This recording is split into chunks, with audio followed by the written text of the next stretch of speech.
Hello. Hey, Dad. How's that white Christmas looking? You promised, remember? Meredith. Of course, it's coming down as we speak. Wait till you see it. Great. I knew you wouldn't let me down. My plane lands Tuesday at 5:30. Perfect. How will you get here? Will someone pick you up? Obviously. I've got the best chauffeur around. His name starts with a T and ends with Amos Weiss. All right, then. I hear he's the best in the business. I'll make sure he's there. 5:30 sharp. Oh, thanks, Dad. See you soon. 2 more nights, Em. Can't wait to see you. Same here. Say hi to Mom for me. Bye, Dad. Bye, Em. Have a safe trip.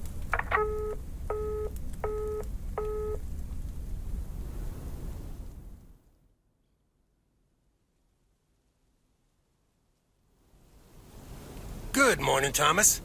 I bet you woke up feeling like $1 million after winning that monster pot last night. Morning, Frank. It felt like $96.40, actually.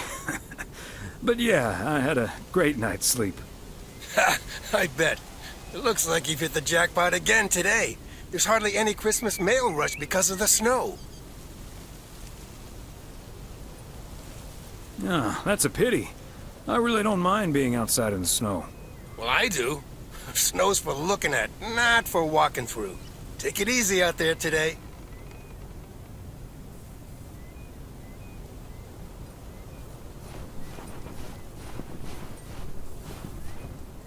Providence Oaks, good morning. I guess I wasn't the only one that noticed all that white stuff lying around. I now have enough PO-positive pet peeves about snow to last me a lifetime. But don't let that stop you from calling in new ones. My answer machine can handle it. PO positive or pet peeves?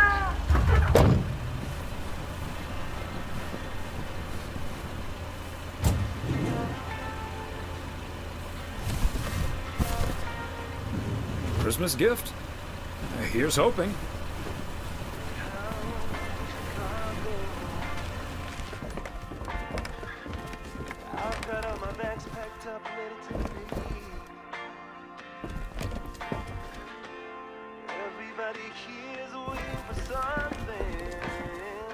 Hey, Beth. How are you on this fine day? Thomas, hi. Business as usual. Nah, I'm just joking. The situation is not that dire.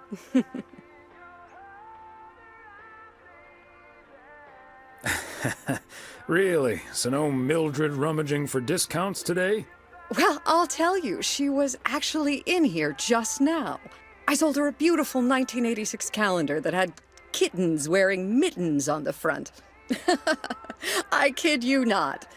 I wasn't even aware that was part of my inventory. Besides Mildred, there's been an odd customer or two today, and would you believe, one of them was even looking for a full set of encyclopedias.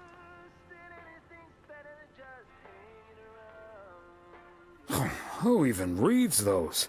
That's like 30 books. I know, they're wonderful. I even owned 3 sets at one point. But then I'll be the first to admit that a set of encyclopedias is nothing less than a veritable treasure trove of information at one's fingertips. By the way, did you know that the world's largest encyclopedia was created in 15th century China and comprised about 11,000 books? Isn't that fascinating? Imagine having to load that into your car. I'm starting to relate. I'm still holding this delivery. Oh, I'm sorry. I didn't realize. Well, come here then. Put it on the counter. How's Emily coming along with Christmas dinner, by the way? I can imagine she's pretty excited about Meredith coming over. So let me know if she needs any more cookbooks. I've got this beauty from Good Housekeeping that's all the rage right now. I'll be sure to ask her. But you know how Emily gets in the kitchen. There'll be so much food, we'll be eating stuffing all week. I suppose you're right. But don't you worry, I'll leave the cookbook. I have a feeling St. Nicholas has other things in store for you this year. Looking forward to it already. As well you should. And what does St. Nick have in store for you this year? Doing anything special? I'm flying out to Georgia tomorrow to spend Christmas with my Daniel and his wife for a few days. We're planning a Hawaii 5-0 marathon. It's my guilty pleasure, and luckily it's theirs too. Ah, Dano. Give him my best when you see him. And his wife, of course. I shall. Right. I better get back to it and get ready for the New Year's sale. I've been in a perpetual fight with my pricing gun lately, so I need all the time I can get. And good things come to those who wait. I'll bring over your presents later in the week. I hope you have a Merry Christmas Eve tomorrow, and give my love to Emily and Meredith. Will do. And season's greetings to you two.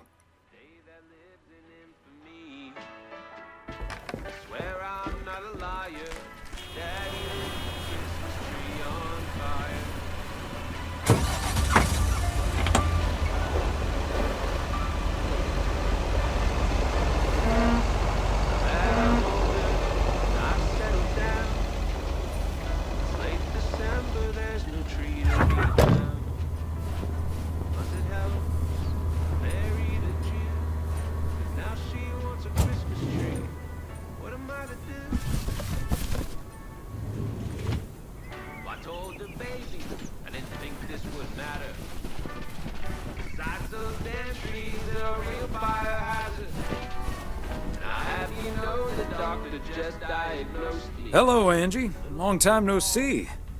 One package for you today. Thanks, Thomas. How's Emily? She's very busy. The motel's chronically understaffed. Ah, yes. This must be busy season at the motel. I do like it when out-of-towners come to visit our little hamlet, especially when they like movies. Apparently most of the rooms have been fitted with VCRs now. Should be good for business. So, what do we have here? Oh, right. You okay there, Angie? It's just some things from LA. Toiletries, stuff like that. I, recently ended my relationship. Angie, I'm so sorry. It's fine. It was my decision, and it was the right decision. The long-distance thing just wasn't working out. Still, seeing your spare toothbrush, that shampoo bottle, a stick of deodorant, it just makes it so definite, you know? Like, the LA chapter of my life is now finally completely closed. Sounds like you're dealing with it like a champ, though. How did your ex take it? My ex-girlfriend, you mean? Yeah, she's handling it okay. Other than the passive-aggressive shipping of toiletries, I guess. Oh, did you not know?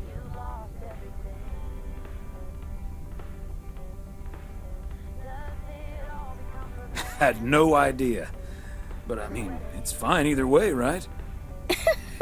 I mean, it's not exactly something I walk around advertising around here. This is probably the first time I've seen you blush.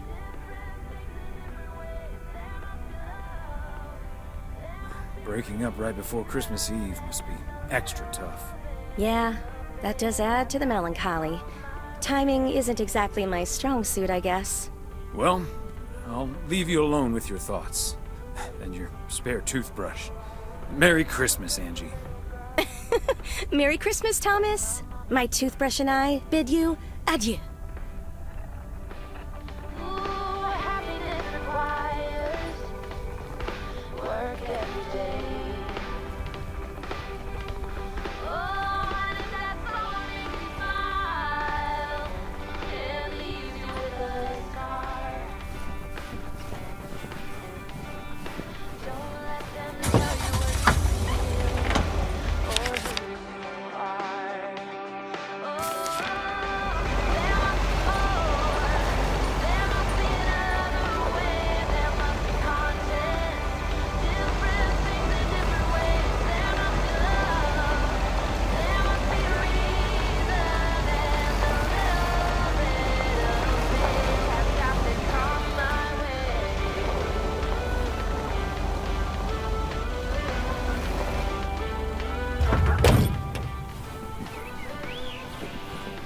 fancy handwriting on this one.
Jesse used to live. I remember once, Edith came home from school after learning about walnuts. She asked us if they were named after the street. Another satisfied customer. Unless it's Bill's.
Okay, let's get this to its destination.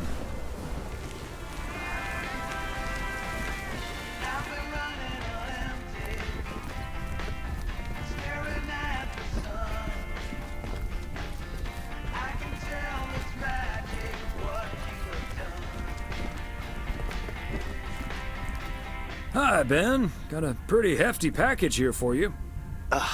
Thanks, Thomas. I've been waiting for that one. Hi, Mr. W. Please, please, please tell me the mail truck needs a tune-up. Hey, Lori.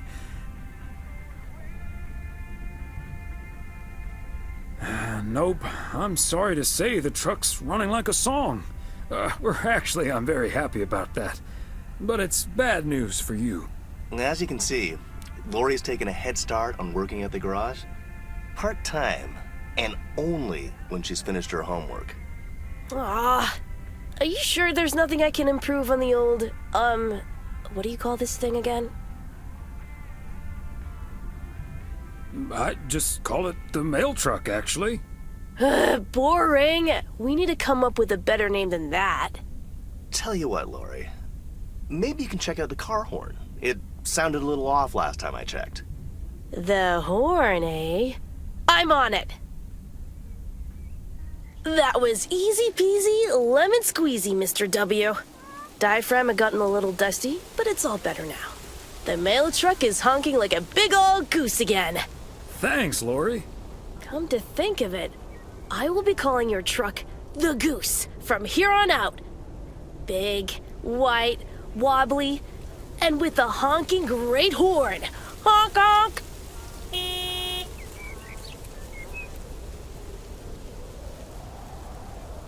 The goose has a nice ring to it. Or a nice honk, anyway. Well, gotta be getting back to my rounds. Happy holidays, you guys. Thanks, Thomas. You too.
part and parcel.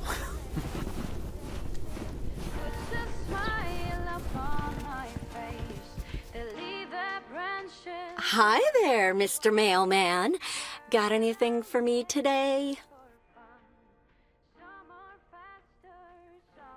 Hello, ma'am. Just one parcel. Thank you, sir. It's true what they say about mail carriers and snow. You bet. Nothing can keep me from the swift completion of my appointed round.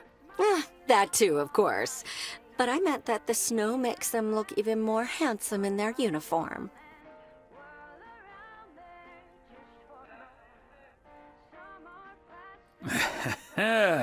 Why, thank you, ma'am. That's a nice way to start the week. Oh, I better get this, honey. I'll see you tonight. Oregon Trail Motel. How may I help you?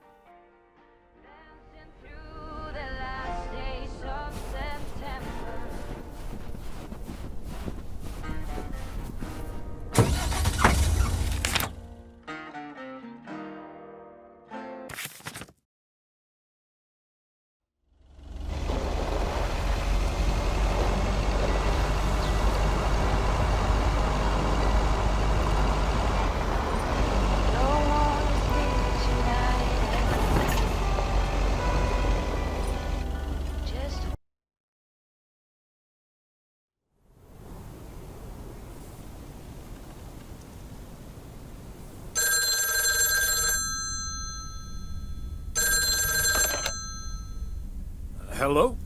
Hey, Dad. Meredith! Are you all packed for tomorrow? Meredith? Dad, I'm so sorry, but I won't be able to make it tomorrow. What's wrong? What happened? Are you okay? I'm fine, Dad, don't worry, but I'm snowed under with work. It's at 86. It needs to be up and running at the start of the new year. I stumbled upon some errors today, and now we need to fix them this week. This sucks.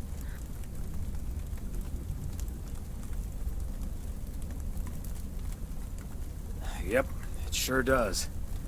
Is that Steve guy pressuring you again? No, it's not Steve's fault. We've all worked so hard this year. Can't squander it all in the last week, right?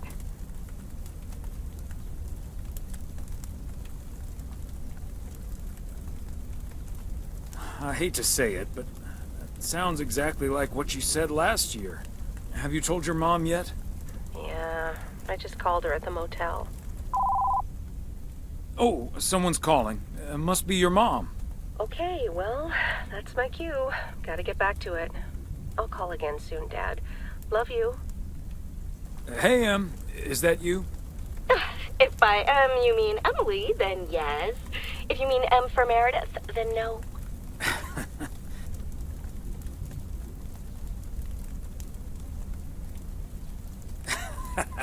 What if I meant M from James Bond? Oh, Thomas, don't joke around as if nothing's wrong.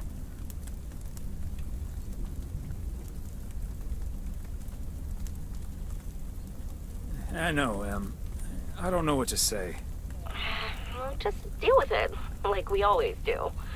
Why don't we invite someone else? Unless you're happy with just Mildred coming over.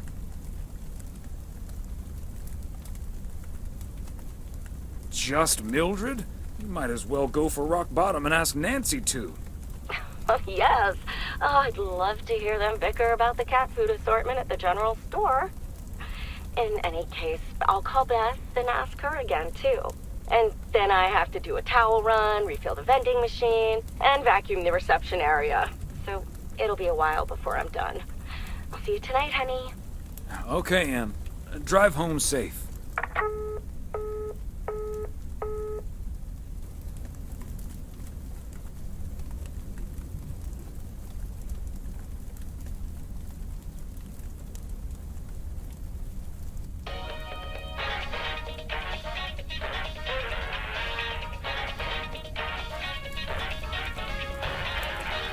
Detective Fries! You've been assigned a new partner. Come on, Chief. You know I don't need nobody's help. He's from Germany. Hamburg, to be exact. A German? Oh, for Christ's sakes. Stop complaining, Fries, and go pick up that hamburger from the airport.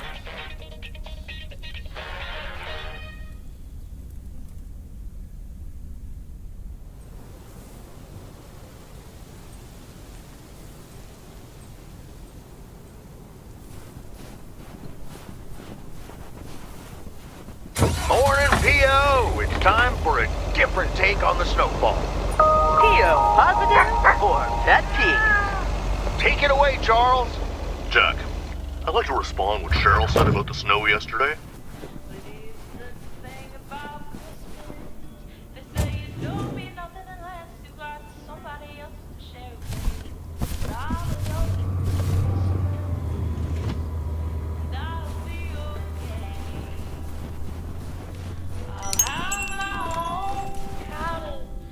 Greetings, Nancy.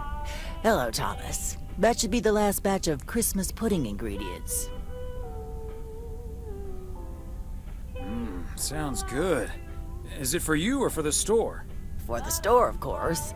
I'm not gonna change my cooking schedule just because of Christmas. Your cooking schedule? Mm-hmm. A set meal for every day of the week. Can I ask what your cooking schedule looks like? Sure. Monday's mac and cheese, chili on Tuesday, meatloaf Wednesday, cheeseburger Thursday, fish Fridays, Saturday steak and mash, and it's corn on the cob Sundays.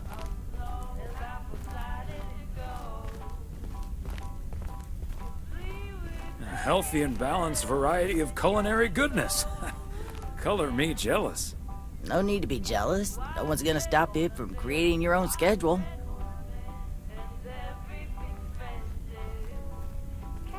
Maybe I will, but I'm going to enjoy the Christmas meal first. And I'll be savoring my homemade chili. Nice. I'll be on my way now. Somebody else to share it with, but I'm alone for Christmas. I'll be okay.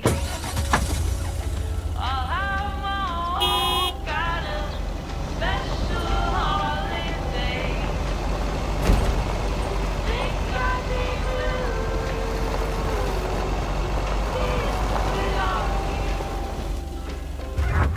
But I'm fighting under the color lights here up on. Here alone at Christmas time. If I had to guess what you're on. They must be out of town for the holidays.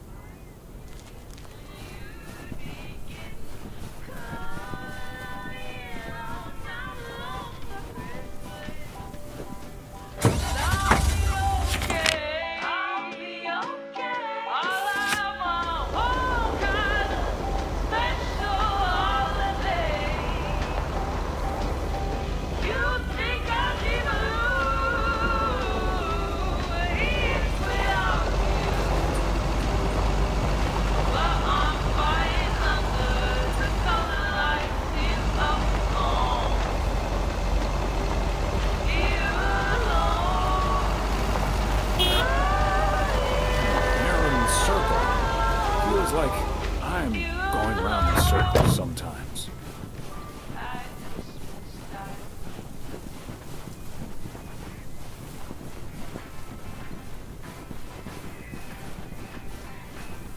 There we go.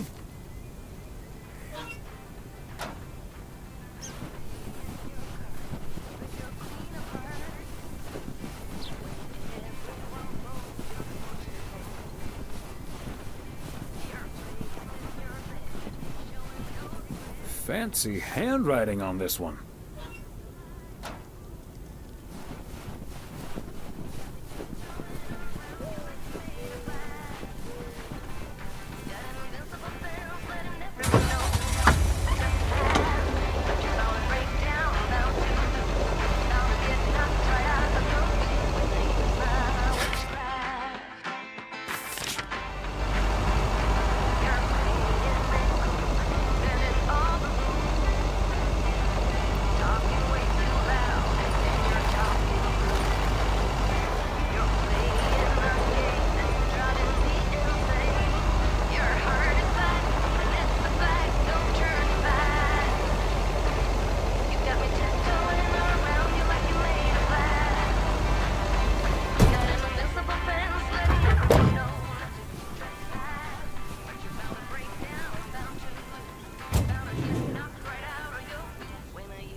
Oh, good day, Kay. Hi, Thomas. Got a parcel for you. Thanks. I'm sure Santa will be happy this arrived just in time. Anything I can do to help the old man out. How are things with the family? Good. Good. Really looking forward to the holidays. I've been making Grace this great big space station out of ply. It's coming together really nicely. And Barry is getting Max a second-hand guitar as we speak. Oh, that sounds great. I'm sure they can't wait for Christmas. Neither can I. What about you and Emily? Got anything special planned for the coming days? Well, sadly, Meredith can't make it this year. Right. I'm sure she'll make it out here sometime. Yeah, sure. Well, I'd best get on. I have to check on the oven. Or Santa will have to eat charcoal when he stops by tonight. All right, best get back to it myself. Give our love to Barry and the kids. And Santa, if you happen to see him. Will do. You and Emily have a great Christmas too, okay?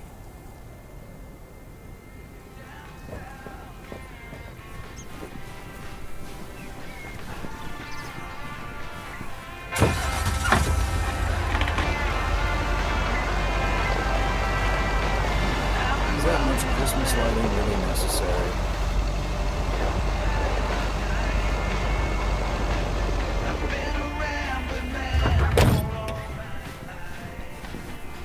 Another satisfied customer. Unless it's Bill's.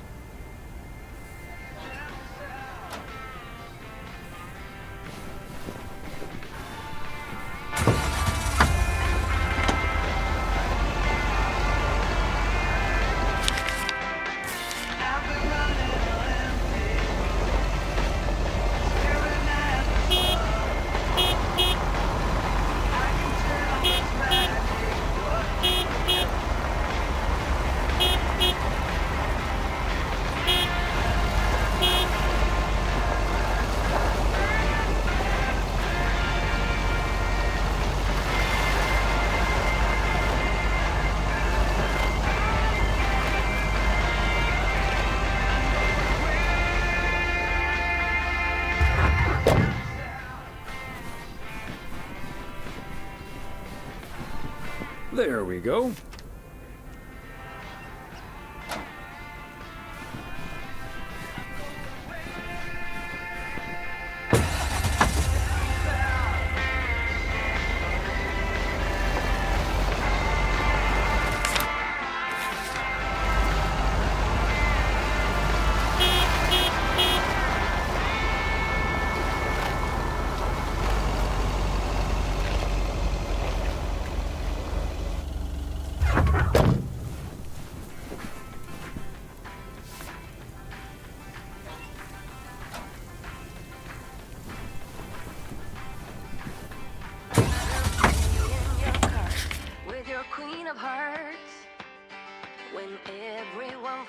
Your fork still holds your place in your bed, showing no regret. Close your eyes, hide your light, roll the dice. You got me tiptoeing around you like you're made of glass. Got an invisible spell, letting everyone know just that. But you always break down about you. Now I get knocked by eyes of gold, whether you smile or you laugh.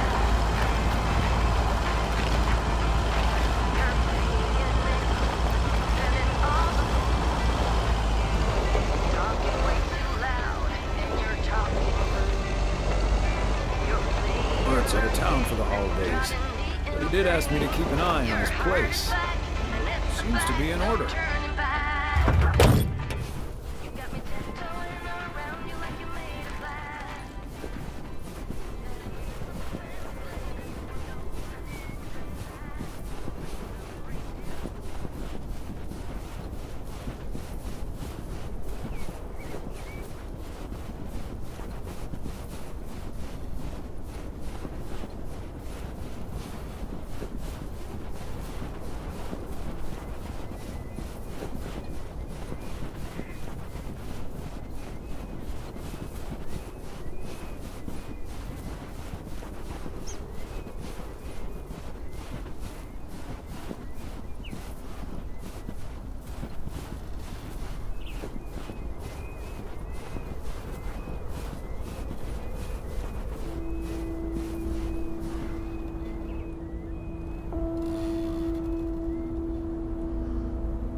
Fancy handwriting on this one.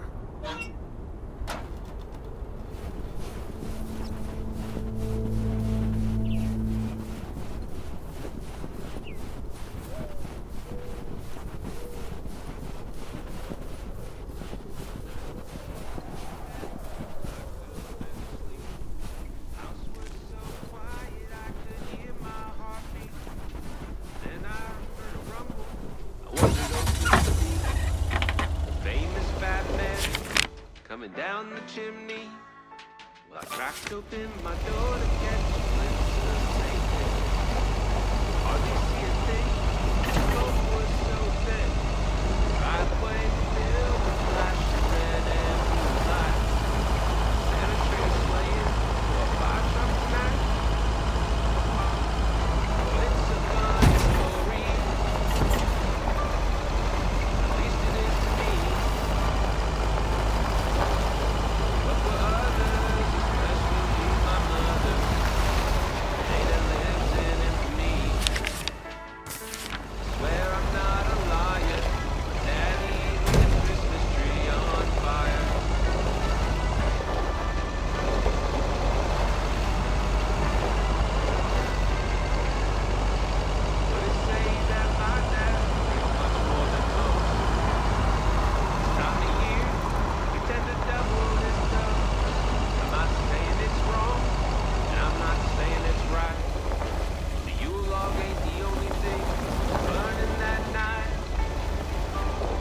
Well, it's a funny story. At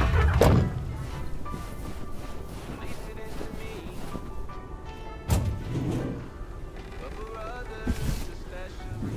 Christmas gift? Here's hoping.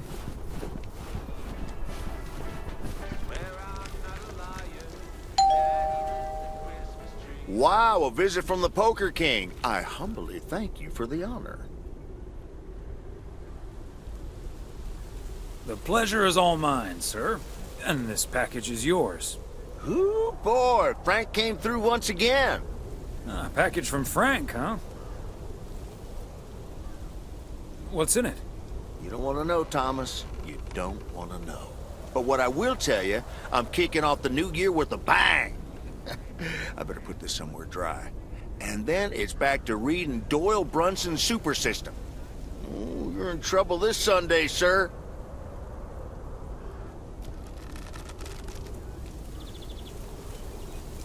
And what are you doing tomorrow night? I'm gonna visit my brother and his family in Idaho. Anyway, later, Thomas, and take care on those icy roads.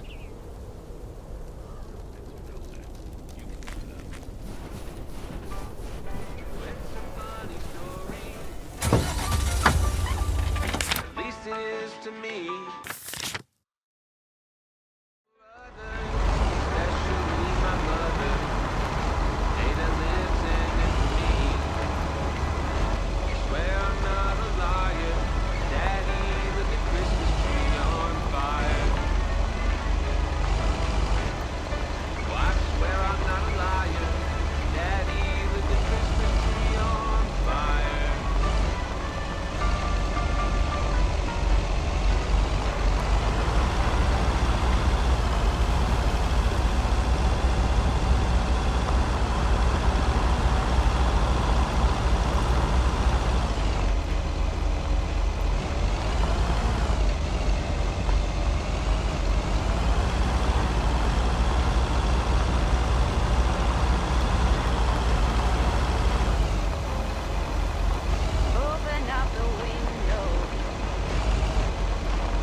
Hey, Thomas, do you think it'll ever stop snowing?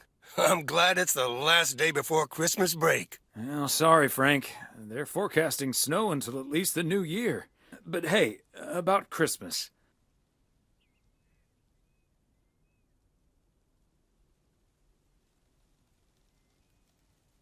Are there any good basketball games scheduled? Good games? Are you kidding me? The Knicks are playing the Celtics at MSG. I think the Celtics will go all the way this year, but I wouldn't count out an upset at the Garden.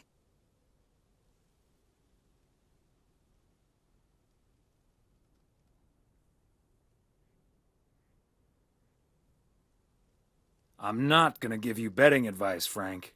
I'm gonna have to sleep on it, but you know I can't pass up a juicy bet. Hey, Thomas, before you go home, I need a favor. Can you help me with that guy over there? He said he's looking for a job, but I really gotta run now. Try to find out what he's made of, okay? Good luck. Hello, young man. I heard you were looking for a job. My name's Thomas Weiss, and I've been working for the Postal Service for nearly 40 years. Hi, I'm Matt Kearney. I'm glad someone finally showed up. Nice to meet you, Matt. Could you tell me a little bit about yourself? Well, I'm basically a computer expert, kind of in between jobs right now. I've been programming since I was 11 years old. I'm looking to start my own software company.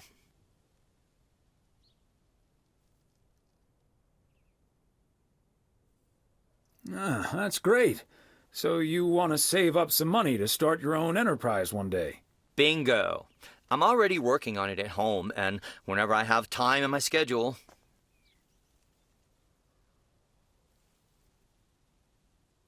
I imagine that can take a toll on you.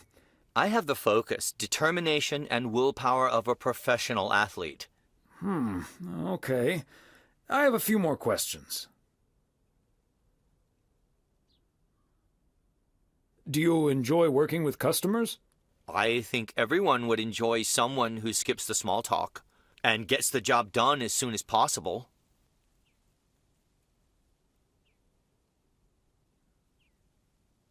Well, that may be, but my question was if you enjoy working with customers. Sure. I love people. I love helping people. Could we wrap this up now, please? I don't think working here requires an extensive interview process. I'd like to ask one more question, actually.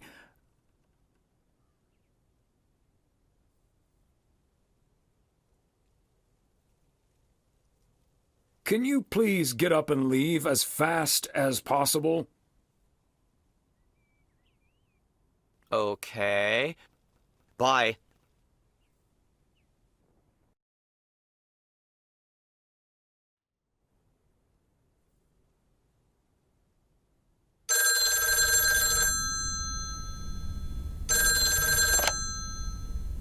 Yep, hello. Hey, honey, it's me. Finally found time to call. Having such a busy day. Did you invite anyone else over for tomorrow? Nope. So it's just you, me, and Mildred. Or is Beth coming as well? Yeah, Beth is coming. So happy I could finally change her mind. Nice work.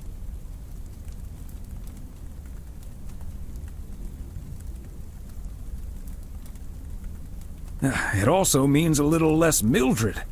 Oh, Thomas Weiss. No, this is not funny. Mildred is a sweetheart. And you better wear the Christmas sweater she knitted for you last year.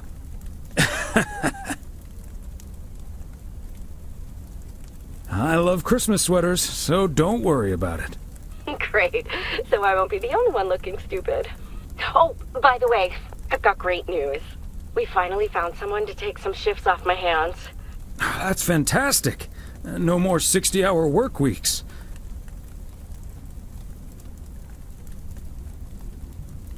Do you know who it is? I wasn't at the interview, but I was introduced to him after he was hired.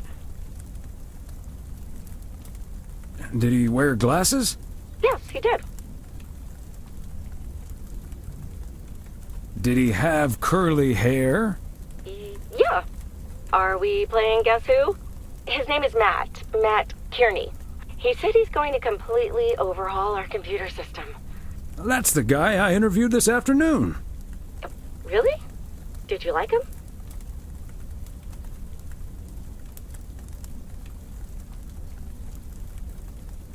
He made my blood boil. That kid's a piece of work. Yikes. But it doesn't matter. He'll be taking the load off my shoulders. And I won't be working alongside him anyway. You'll probably see him more often than I will.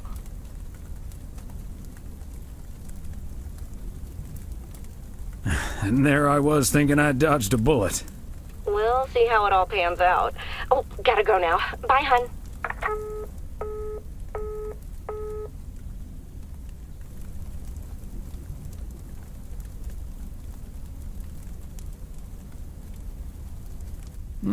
Major League Baseball umpires are required to wear black underwear while on the job, in case they split their pants. Golf is the only sport to have been played on the moon. On February 6th, 1971, Alan Shepard hit a golf ball on the moon. Because of the low gravity, it may have traveled more than a mile.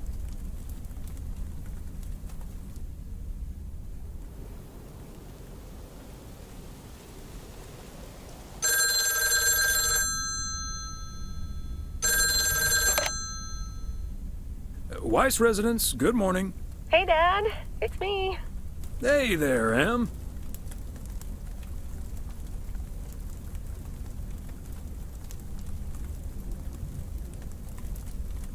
Ready to have a Weiss Christmas? I was hoping to hear one of your special holiday puns. Merry Christmas to you, too. I wish I was in PO right now. That makes two of us. And probably three, but Mom's at the motel. Guess I'm not the only one working today, then. Fine mess I got myself into, huh? Yeah, it's not perfect, Meredith, but you'll be okay. Thanks, Dad. I think I will be. Work's progressing nicely, actually. And Tess is coming over later. She's also stuck here. We're going to try to cook up some semblance of a Christmas meal. Oh, that's good to hear, Em.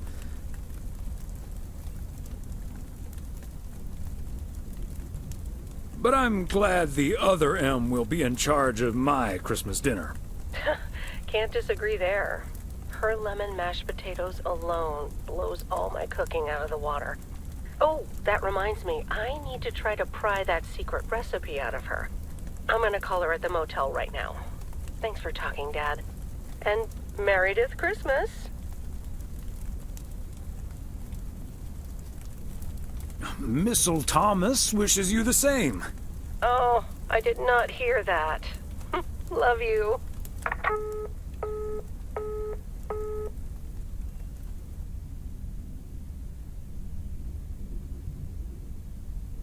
Oh, Mildred, you shouldn't have. We already have the most beautiful pair of Christmas sweaters in the world. And now we have 2 sweaters each. You must have put so much work into them. Oh, please don't mention it, dearie. Knitting sweaters can be quite straining. But knowing how happy they make you always makes up for it. Well, we're so grateful. Right, Thomas?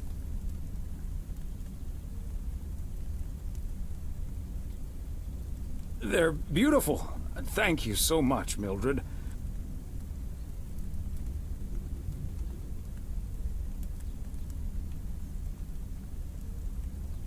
They're so comfy and colorful. If only it was Christmas every day. Oh, Thomas, that makes me so happy to hear. I can't wait to start working on next year's designs. I've also made sweaters for Frank and Jack and Robert and Bert, but they all said that wool gives them an allergic reaction. Isn't that a coincidence? Beth, I hope you aren't allergic to wool. You're not going to believe the coincidence, Mildred, but yes, I actually am. And it's such a shame.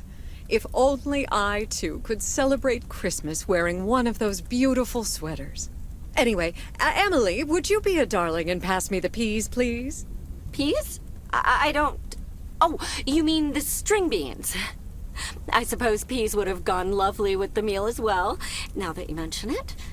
Right, Thomas?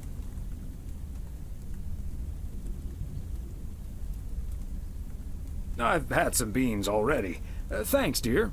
Oh, yes, of course. I meant the string beans. Of course, silly me.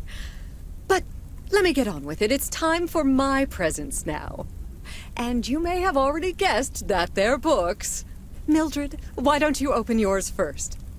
Well, I'm not really one for presents, but I appreciate the gesture. Let's see now. The Cat's Pajamas. I've never heard of it, but it has a nice title, I suppose. It's an encyclopedia about cats. A whiskerpedia, if you will. Someone drew my attention to it, and I immediately thought of you. Oh, well, isn't that lovely? Such a heartfelt gift. Isn't it, Thomas?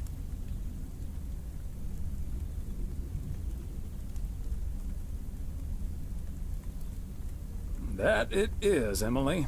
That it is. It is a nice gift, Beth. Thank you. It was my pleasure, Mildred. And now for Emily's gift. Oh, why, thank you, Beth. I do always appreciate your taste in books, so I'm looking forward to The Countess and the Carpenter. Ah, would you look at that? Is this a romance novel? I've never really read one of those. Right in one guess, Emily. I hear the writer Summers here, so this book is locally sourced, so to speak. And, dare I say it, the prose is quite compelling in the romance department, if you catch my drift. I think I do. Beth, you are something else. Thank you. This will certainly get a nice spot on our bookcase.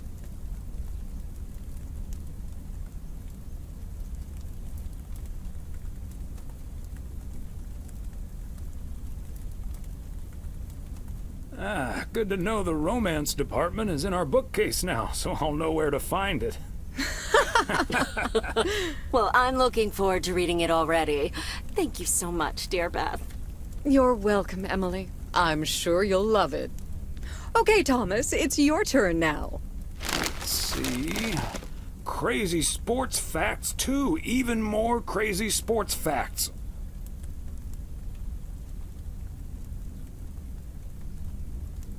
Whew, boy, I love this stuff. I'm actually reading part 1 at the moment, so I can tuck into this straight after. Thanks, Beth. You're welcome, Thomas. And you're right, there's some fascinating tidbits in part 1 as well. Even if one no longer actively plays sports, it's at least fun to read about it, right?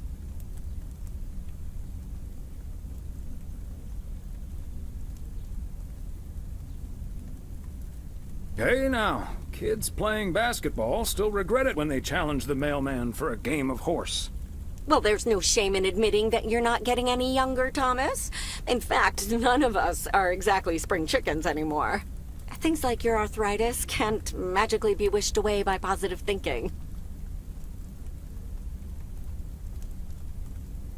Who's up for some blueberry pie?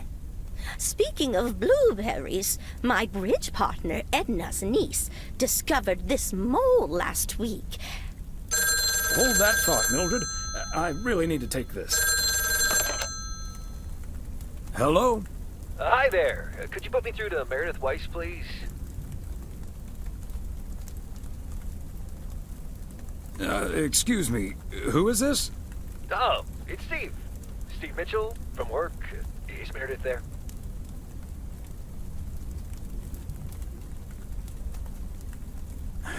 Do you understand that people are celebrating Christmas right now? Wait, what? Christmas? Oh my gosh. I'm sorry to bother you. Is it Christmas already? Gosh, I totally missed that. I've been pulling a couple of all-nighters. I'm gonna splash some water on my face. Sorry again, Mr. Weiss. Enjoy your evening. Bye. Merry Christmas. Everything okay, honey?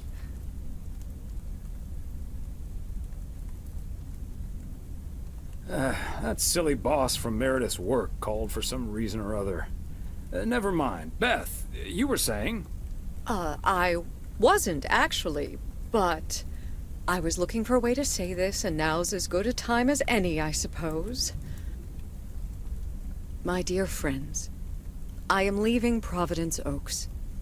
What? You're what? What's that, dear? Are you serious? Well, before we move on to the sad part, let me first tell you the good part. Ladies and gentlemen, I am going to be a grandmother. Oh, Beth, that is amazing. Well, I'll be. Whose mother? I mean... Congratulations. Yes, my son Daniel and his wife are expecting. Isn't that wonderful? But, and here's the proverbial kicker, you may remember that they moved to Savannah, Georgia a few years ago. So if you put 2 and 2 together... They're having quadruplets? I'm joking, of course. That's great, Beth. I'm so happy for you. That is marvelous, Beth. Congratulations. I wish you and your family all the happiness in the world. But I'll miss you something terrible. We all will. But we have to toast to the good news. Thomas, go pour us some brandy and I'll get the pie. Oh, Thomas, would you have any antacid? That eggnog is starting to stir up something indiscreet.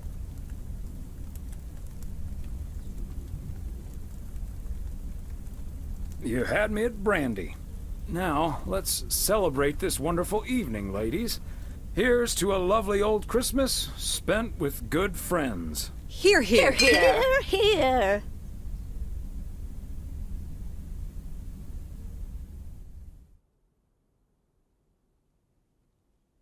Hey, Thomas. Did you see the game last night? Morning, Frank. Nope, we had our Christmas dinner. What happened? The Celtics were up by 25 in the third quarter, but they still lost the game in double overtime.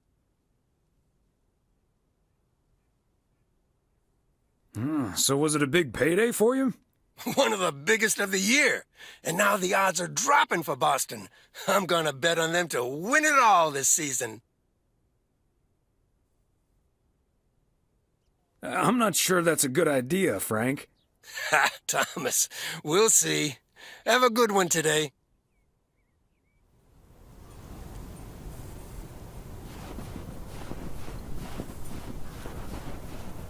Season's greeting, P.O. It's the second day of Christmas, and I don't have turtle doves or partridges in pear trees.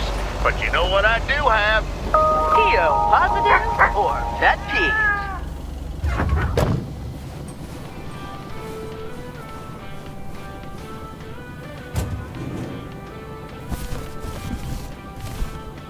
Okay, let's get this to its destination. Yes, I understand, but Maureen said... Doesn't really matter what Maureen said. I can't help that her orders have been delayed because of the snow. She should have just ordered sooner.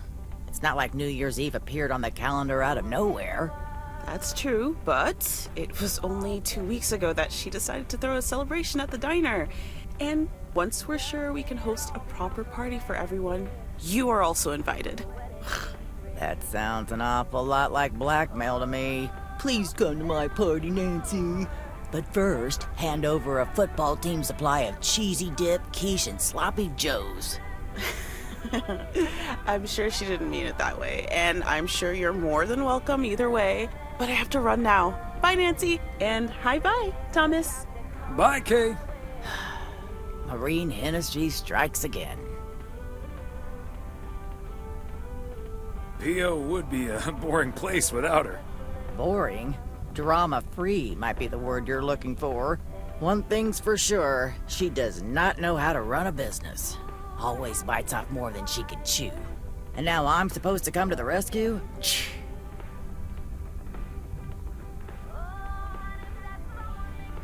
Isn't this a great opportunity to Generate some extra revenue? With the ridiculous discount she's demanding, it's mostly nothing but a great opportunity for a lot of extra work. Anyway, is that parcel for me? You can just put it on the counter. Sure thing, Nancy. Have a great day.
Kovacs family always heads to Arizona in the wintertime.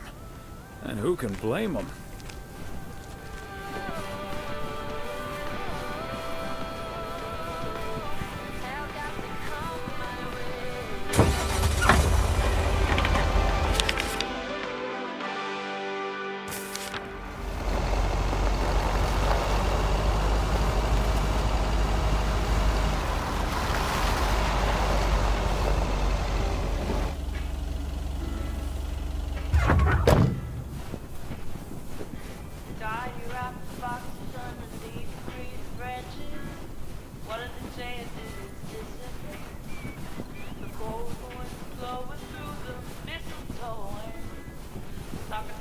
Another satisfied customer.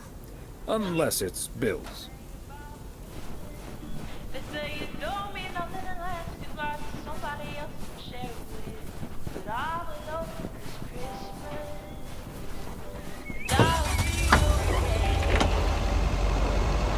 I'll have my own kind of special holiday.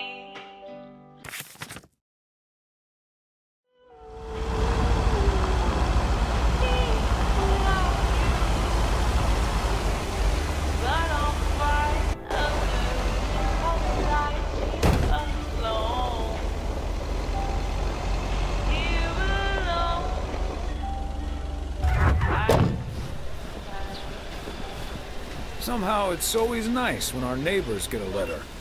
Here's to you, Andy and Toby.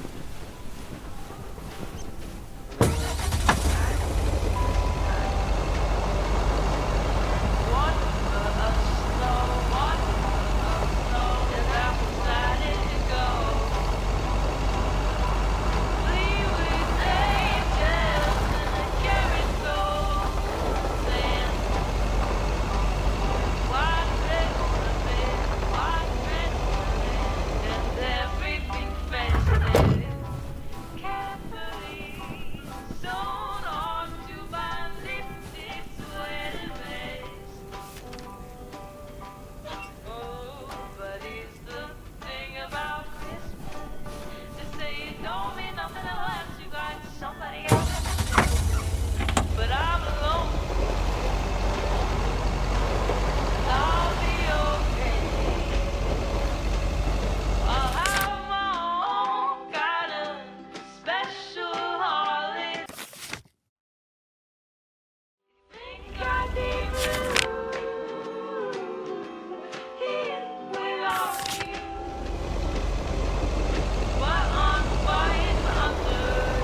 Thomas. Just keep the wheel steady and trust the snow chains on the tires.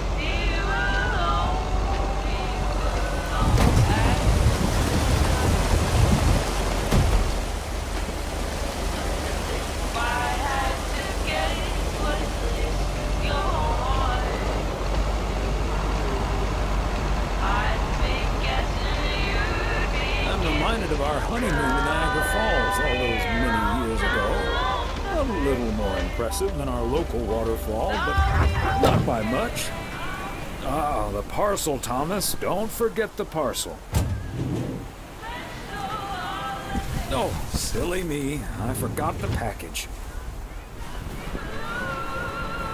Hey there. Looks like Santa's a little late this year.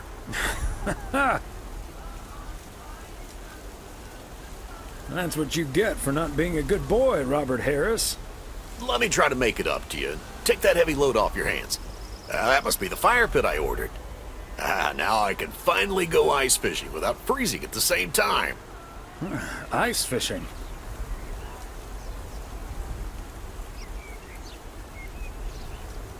And here I thought there'd be no more fishing until spring. Don't knock until you've tried it, Thomas. Bert's out of town, so I could use someone else to talk to. Not that Bert talks that much. How about it? Tomorrow evening? Sure, let's do it. But you better make sure that fire pit is working. Perfect. I'll bring all the gear, but feel free to bring some booze. Hey, did you have a nice Christmas, by the way? I've had better. My daughter couldn't make it. Sorry to hear that. Anyways, I won't hold you up any longer. I need to assemble this baby. See you tomorrow, Thomas. I'll come pick you up.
There we go.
Whoa, looks like you're having some car trouble. Yeah, just a second, my good man.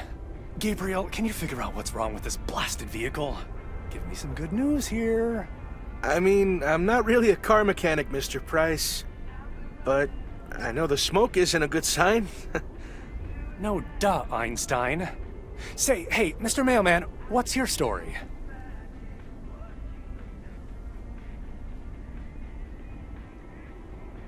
Name's Thomas Weiss, and yes, I do deliver the mail.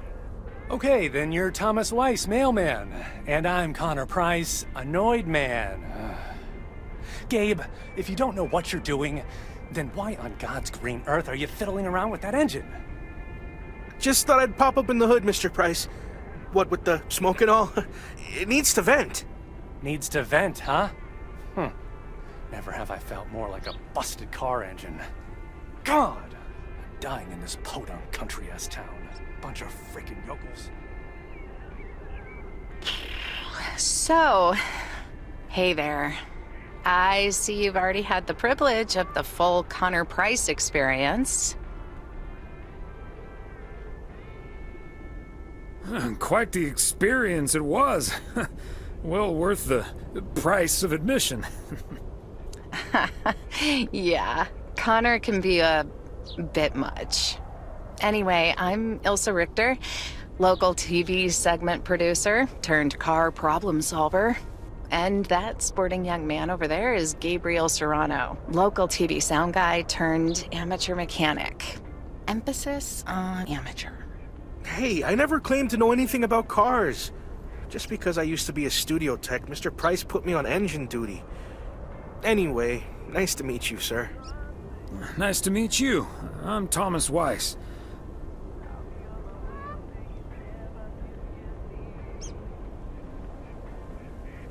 And as the local mail carrier, I know just the guy to fix your car problem. If you mean young car service, I'm way ahead of you, Mr. Weiss. They're on their way right now. That's great, Ilsa. You're an even better car problem solver than you are a segment producer. Flattery will get you everywhere, Gabe. That must be Ben Young.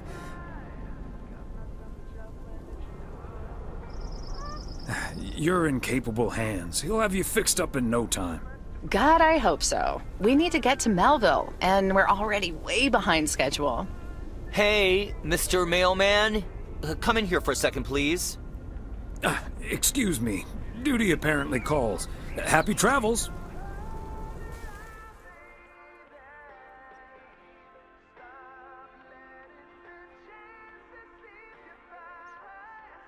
So, we meet again.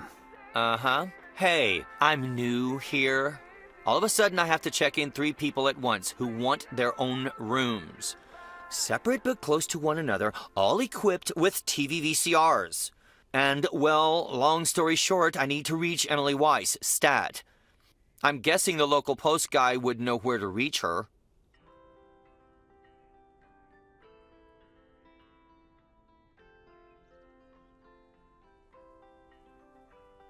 Emily's off today, but I'm sure a smart guy like you will figure things out in no time. Oh, thank you ever so much for nothing. God, where am I supposed to see whether room 2 has a VCR installed? I'll just leave the parcel here on the counter. Bye. They're already gone. Mighty fast towing there, Ben.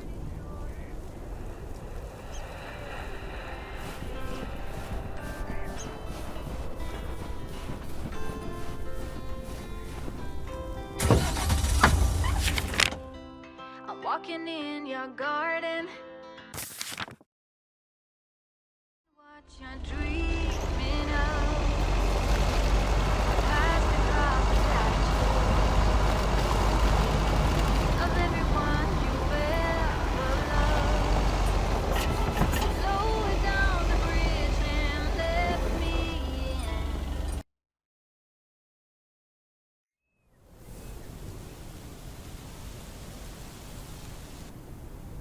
Hey, if it isn't Connor Price.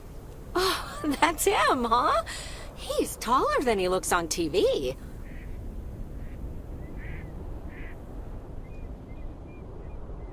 Let's hope he's in a better mood now. He was really quite rude to me earlier. Wow, sounds like a real jerk.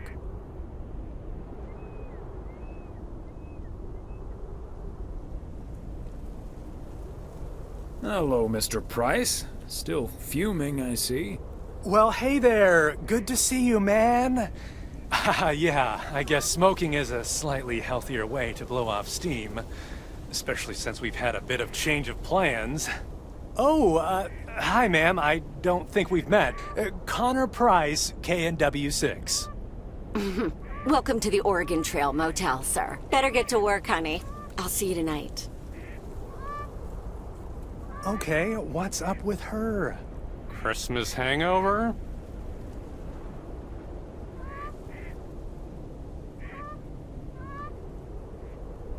No, it's just that I told her about our earlier meeting. Oh, I see. Yeah, about that. Listen, I'm man enough to admit that it wasn't my finest hour. I'm usually a lot more easygoing. In fact, the Willamette Week once called me one of the most likable faces in local broadcasting.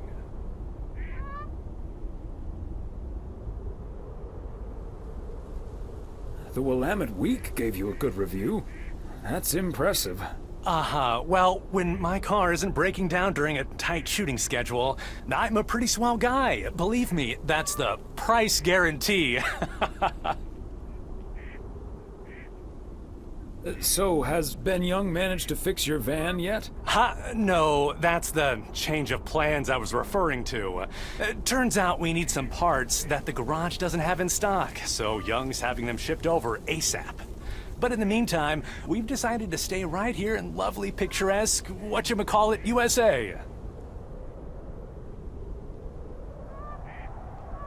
It's Providence Oaks, P.O. for short. Yeah, well, to be honest, all these little villages look pretty much the same to me anyway. See, we're supposed to be shooting some remotes on local end-of-year festivities and such. A grand kickoff to our special series on small-town American life. And it doesn't really make much of a difference if we start here or in freaking Melville.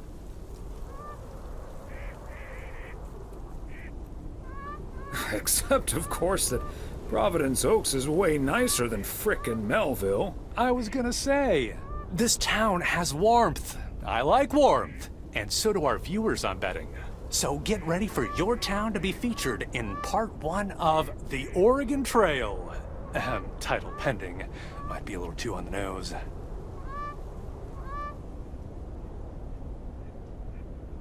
I hear there's some sort of computer game with that name now.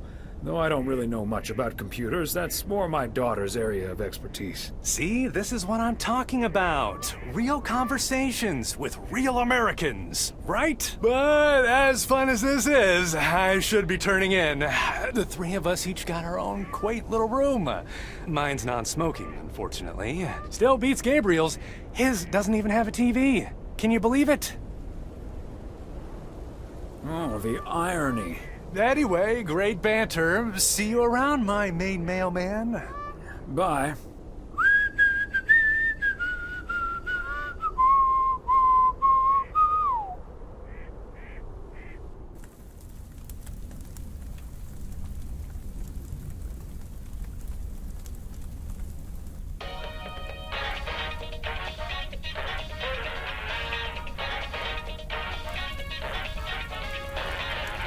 Attention everybody! There's a suspect situation at the drive-in. Sounds like a job for fries and the hamburger! Real funny, guys. Okay, Klaus, let's go check it out. Let's get ready to rumble.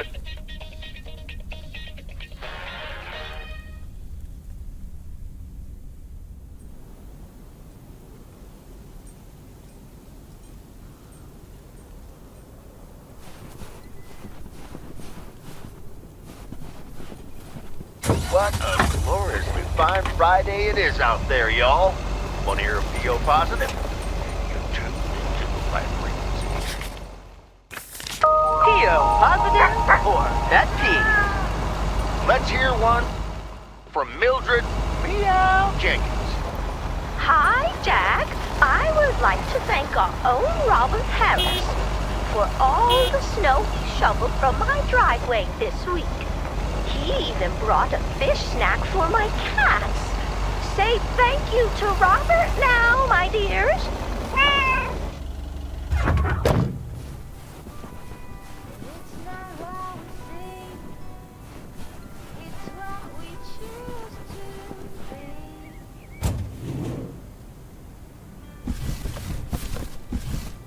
Part and parcel.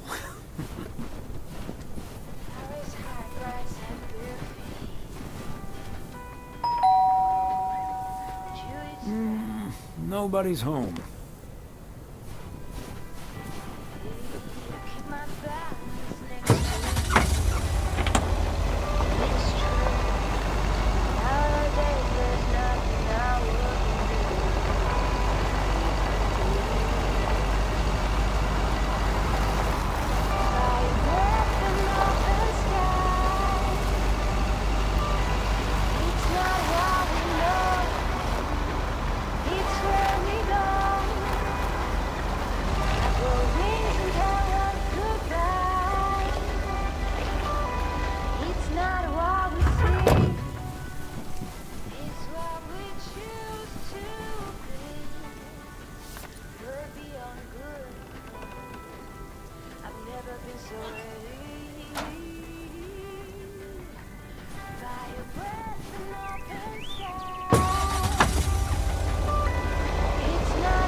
A belated Christmas gift?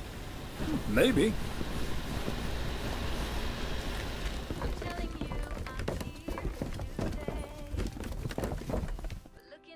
Hi, Beth. Got a delivery for you. Where do you want it? Oh, dear Thomas. I almost didn't see you come in there. I was lost in thought, I suppose. Please just put it on the counter, if you will. Thank you. And thank you again for a lovely Christmas dinner. I had a marvelous time with you all. We loved having you over, Beth, as always. Emily and I had a great time.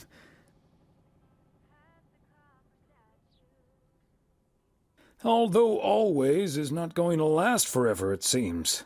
Well put, Thomas. I do like that.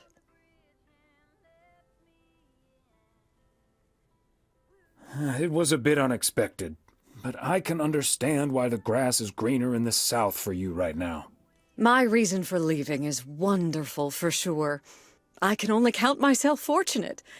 And I wouldn't miss a thing now that the little one is on the way. Oh, but I will miss you two. As Helen Keller once wrote, so long as the memory of certain beloved friends lives in my heart, I shall say that life is good. You're like a walking library, Beth. Always a fitting quote. So, haven't you ever thought of moving closer to Meredith over all these years? She is living quite a ways away, right? Thought about it? Yes. Your news has put things into perspective, I suppose. But leaving here would sure be a big step. Maybe too big, I don't know. Who knows? Maybe Meredith will even make it out here one day. And there's always the phone, of course. And don't forget the postal service. binding the nation together. Well, I won't keep you any longer, Thomas. I need to sort through this new delivery you've just brought in. And believe you me, that's going to take me a while. Maybe it's time for some new glasses. Huh. Until next time, my friend. Up and at 'em. See you, Beth.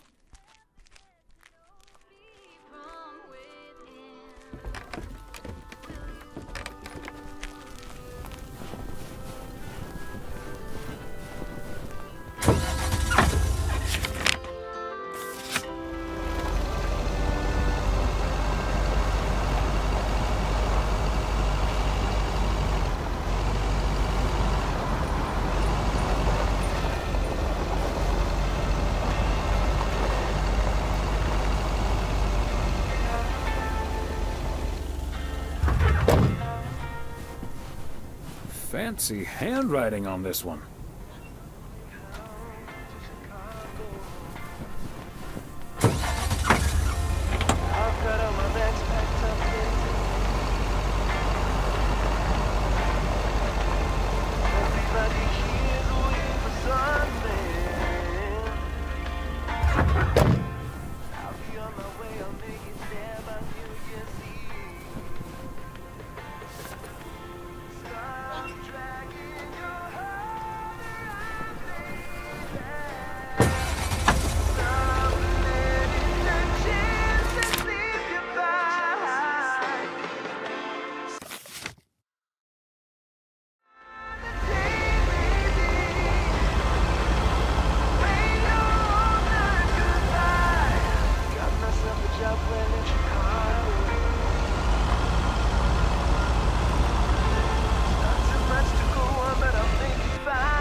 Ah, look who's here. Hey, Thomas. Yeah, I needed to take care of some stuff. Hardly any customers at the post office anyway. I don't know, Frank. What if there's someone who needs to send something urgent? If it's really urgent, I'll drive it over to the distribution center myself. They know they can count on me.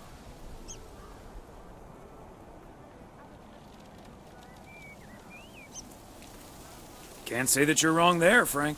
That big sucker you're carrying is for me, huh? Right on time. It's all coming together. Hey, Thomas, you can keep a little secret, right? Of course, Frank. Great. It's not a big deal in any case. A buddy of mine was able to get his hands on some premium quality fireworks.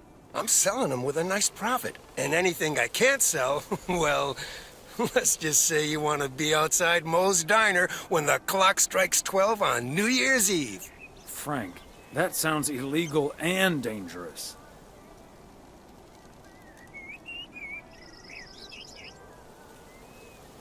I'm going to leave now and pretend we never had this conversation. Okay, Thomas, fair enough. See you at the office. And I hope you still enjoy the show.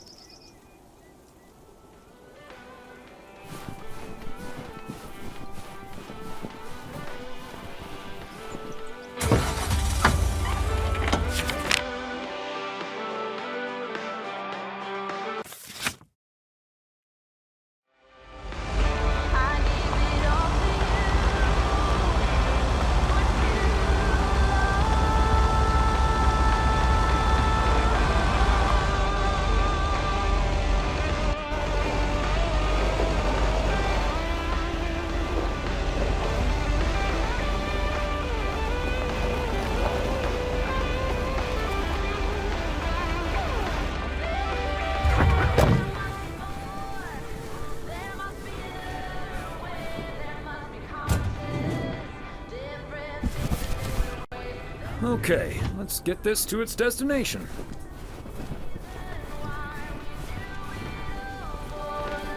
Okay, so we still need to check Spanner Dam for the mood shots. According to this, it offers damn fine views, so... Hey, Mr. Mailman. Come on over. Talk to us for a sec. Gabe, we don't have time for idle chit-chat. He can help us out, Ilsa. No one knows the town like a mailman. Right, Mr. Weiss? Hey, Mr. Serrano, Miss Richter. Please, call us Gabe and Ilsa. He can call you Gabe and Ilsa. I prefer Miss Segment Producer Extraordinaire.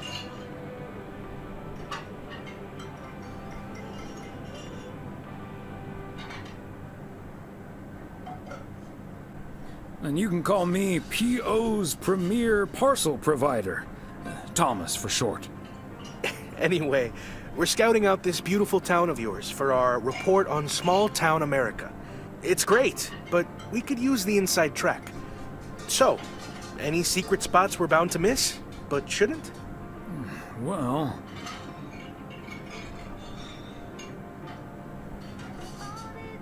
the watchtower up at Eagle Peak.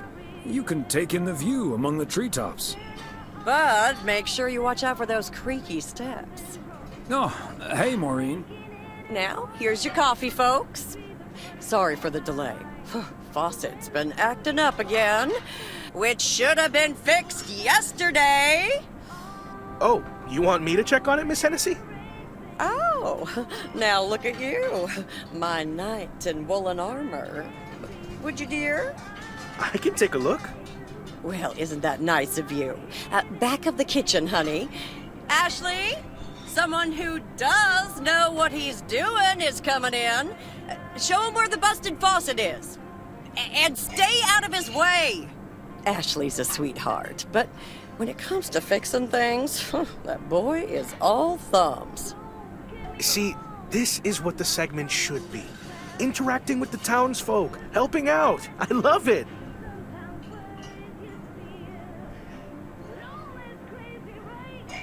Oh, such a nice fellow.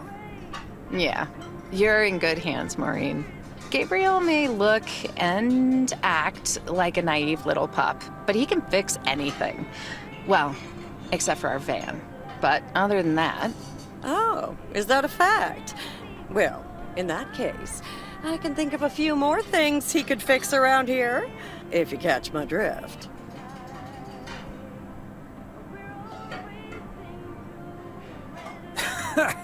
Classic Maureen. Let me just go check him out. Check on him, I mean. So, anyway.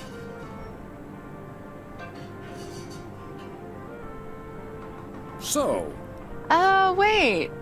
You had the Connor Price experience the other day. Have you recovered yet? I actually encountered him outside the motel yesterday evening. He was a lot nicer this time. Really? Oh, did he greet you with, "Good to see you, man"? Yes. How did you know? That's his go-to when he's forgotten your name. It's "Good to see you, man" for guys and "Hey, lady" for gals. Really? Wouldn't worry about it, though. He called me Lisa for the better part of a year. Connor's a lot. But I guess after this week, I can update my resume with not just segment producer and car problem solver, but also Connor Price Wrangler. It must be a little weird being stuck in a strange town with two colleagues. Guys you probably don't even know that well. I know I wouldn't last a day in the same situation with my colleague Frank, and he's a friend. It does take some adjusting, but Gabe's a big old puppy dog at least. He's as uncomplicated as Connor is complicated, so that's a welcome antidote. Well now, sounds like someone is getting a little warm under the collar for our Gabriel.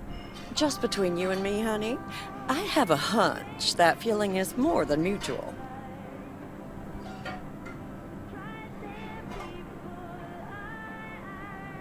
Maureen, you shouldn't startle people like that. All I know is, I just spent 5 minutes with our knight in the kitchen, and during that time, he mentioned Ilsa about 12 times. Really? Well, Faucet's all better now, Mo. And we should be hitting the road right about now. Right. Thanks, Maureen. Nice talking to you, Thomas. Bye now, folks. Be sure to check in again soon, you hear? Huh, these TV folks sure know how to liven things up, don't they? Indeed, Maureen. You haven't even met the main event, Connor Price. Oh, that reminds me. You know about my little New Year's Eve shindig, right? I'm counting on you and Emily. We'll party like it's 1986. Because it will be.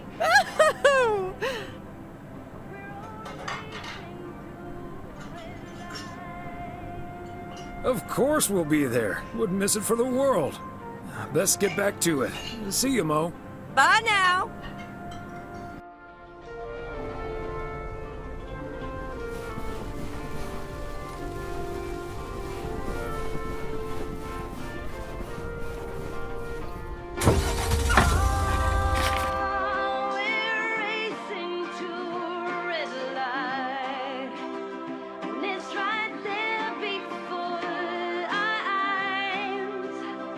Somehow hidden in plain sight.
that's the last one. Whew.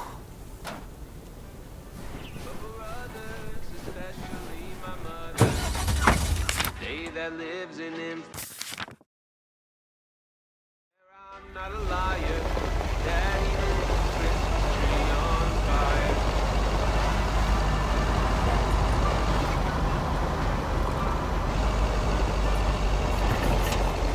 Now that I'm older and I've settled down.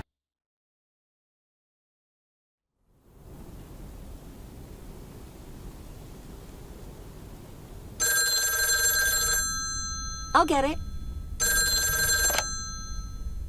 Hello? Very good evening. Am I talking to Mrs. Emily Weiss? Yes, sir, that would be me. Ah, fantastic. It's a pleasure to talk to you.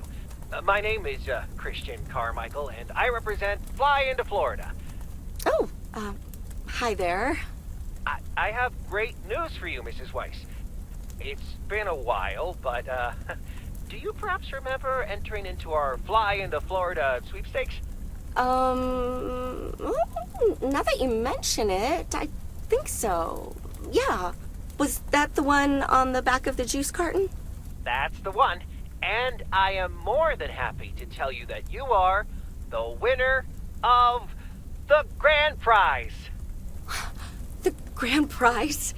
Wow, fantastic. I'm afraid I've forgotten what it was. Could you refresh my memory a little bit? No problem, Mrs. Weiss. You have won a 2-week trip to Florida for two. Wow, Florida? Really? I won? I have never won anything in my life. Hold on, I need to tell my husband. Honey, we won! I'm talking to a gentleman from Fly into Florida, and he says we've won a 2-week holiday for two.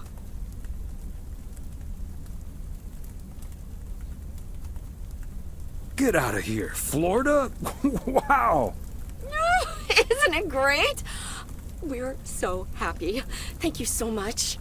You're very welcome. You've got plenty of time to let it all sink in. Next, we'll be sending you an extra special envelope.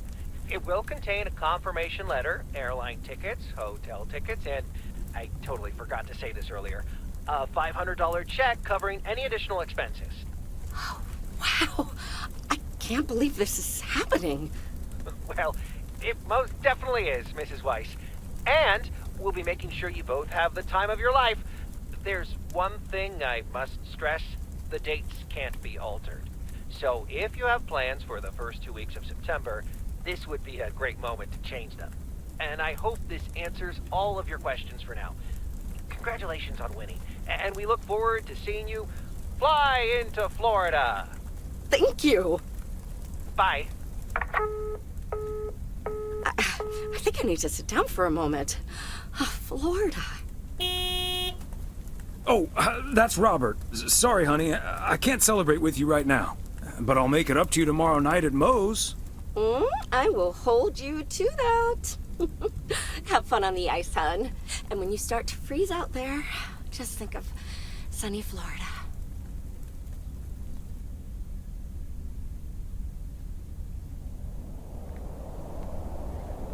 Ooh, boy. Drilling a hole, getting that fire pit going. Ice fishing's a lot of work. And it's cold, but we're fishing all right.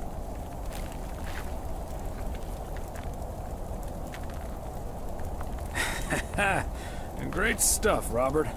Thanks for taking me along. No problem, Thomas. Wouldn't have enjoyed it half as much by myself. Man, it's nice out here. This setting could use a guitar.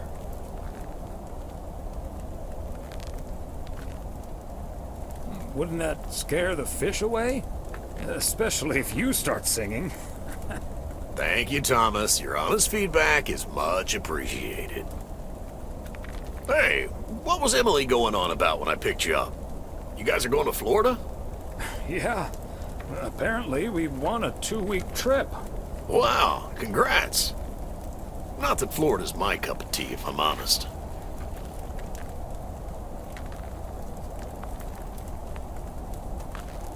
Oh, you'd rather stay in good old P.O., huh? Yep. I'm perfectly happy with what I've got right here.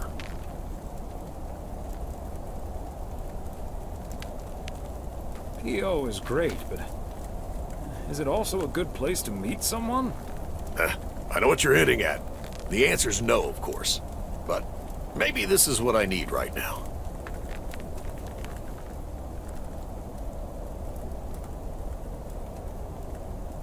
I don't know, Robert. Haven't you been by yourself long enough now? Wouldn't it be ideal if Mrs. Wright dropped by my house one day?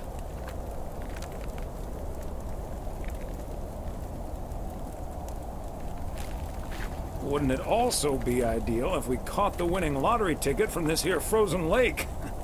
Let's drink to that. Would be a shame if Emily filled that flask of yours for nothing. Ha! Finally, a sensible remark. Cheers. Now let's catch a fish and get the hell out of here.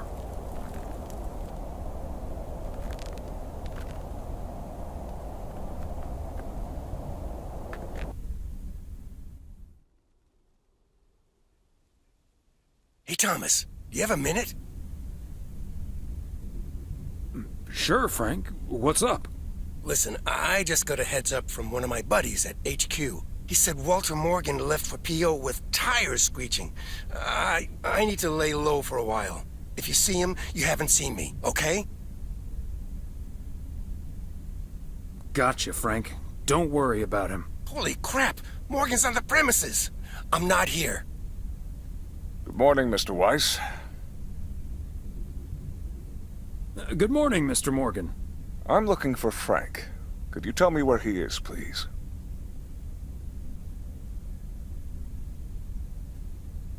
Frank? Frank Coleman? Haven't seen him here. And where is he, if he's not here?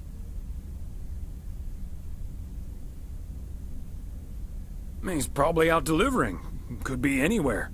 I guess I'll have to be patient then. We received a report that a man with a mustache dressed in a light blue shirt was offering illegal fireworks to people in the postal office parking lot. If that man is Frank, and I'm sure it is, then that's strike 3 for Mr. Coleman. Please tell him I'm looking for him. Have a good day. Is he gone? Yes, Frank. Holy crap, that was a close call. Thanks so much, Thomas. I guess Frank Coleman's going into hiding for a while. That sounds like a good idea, Frank. See you Sunday evening. I guess we'll have to play poker with the curtains closed.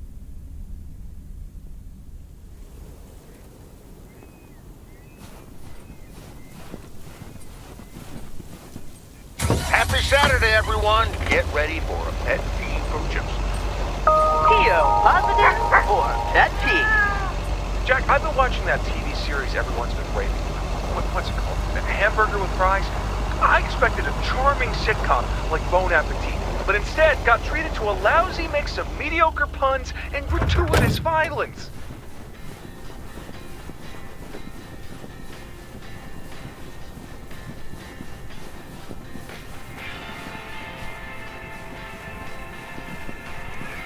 Another satisfied customer. Unless it's Bill's.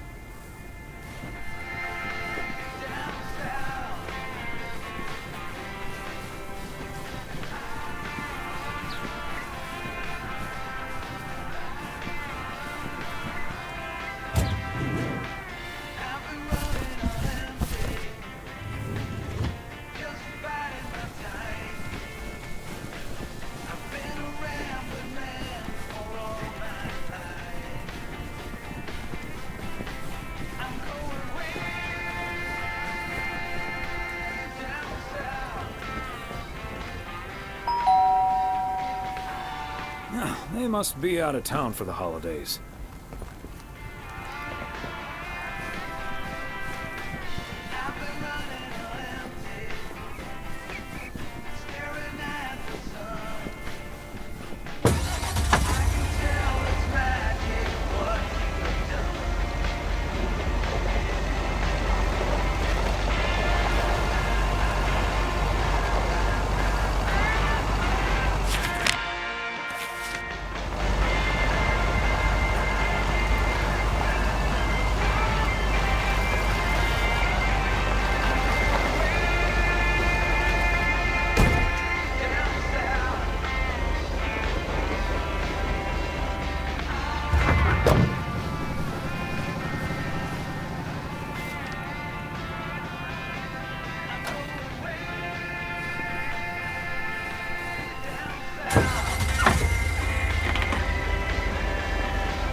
Ah, there you are.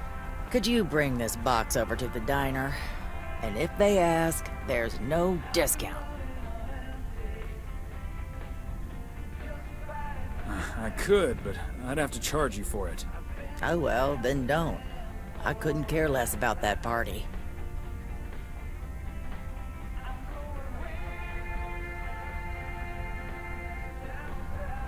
Oh, wait.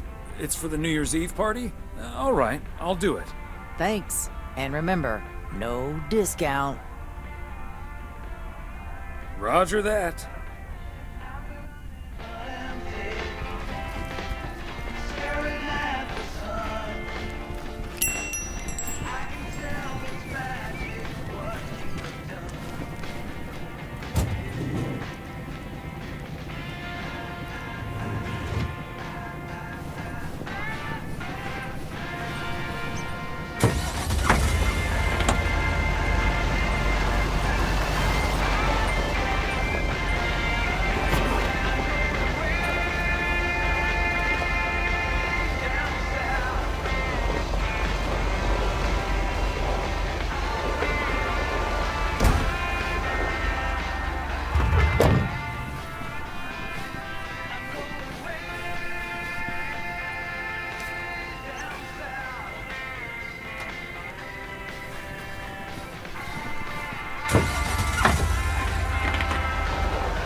There we go.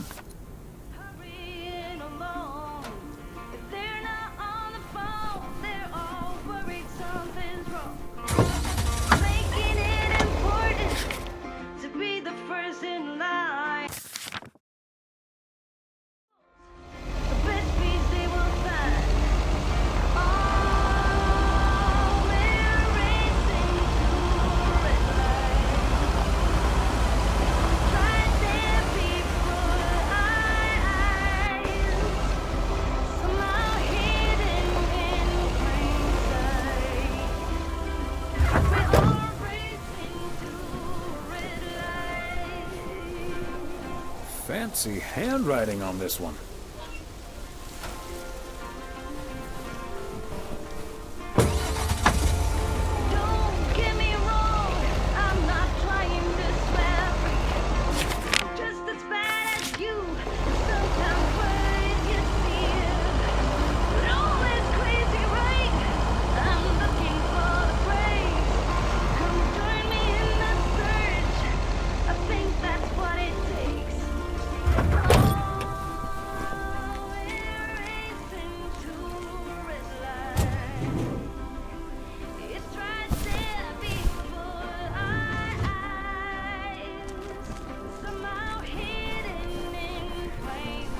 Wait, this isn't the right package, is it? Oops, that's the wrong one.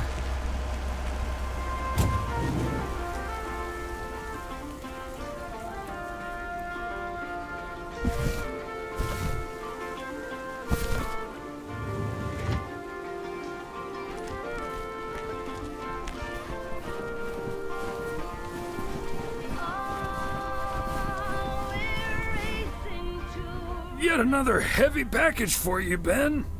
Let me take that off your hands, Thomas. You know, I feel guilty enough as it is. Having you lug around those car parts week in and week out. That's the job, Ben. Neither snow nor rain nor heavy packages Stay these couriers from the swift completion of their appointed rounds. I'm serious, though. If you don't mind me saying, you're getting up there. Ever think of hanging up the old coat and bag?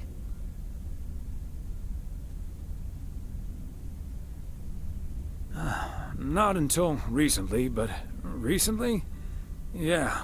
Good for you. Think about it some more would be my advice. Son of a gun. It's the engine parts for the news van. Didn't expect them to come in so soon. No, that's great. Now they'll be able to roam around PO for their report. Yep. With any luck, that thing will be up and running before the end of the day. Hey, don't rush it, Ben. Remember, you're getting up there yourself. Yeah. Now get going, you old-timer. It's not what we know, it's where we go. The wings of power goodbye.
Hi, Thomas. Oh, please tell me that's a big box full of snacks from the general store? This is a big box full of snacks from the general store.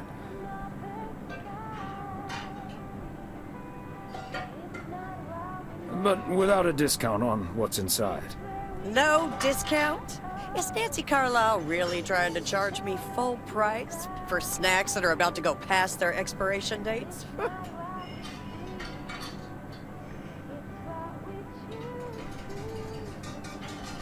I'm just here to deliver the box, Maureen. She'd better give me that discount. But I wouldn't put it past her to charge full price for snacks she'd otherwise have to throw out in a few weeks anyway. That heartless creature.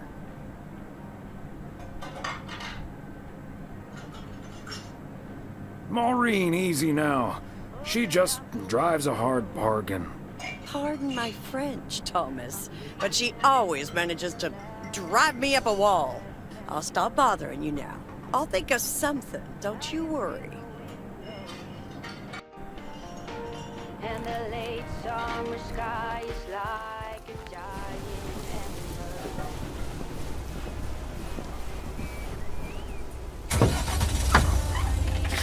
Into gold.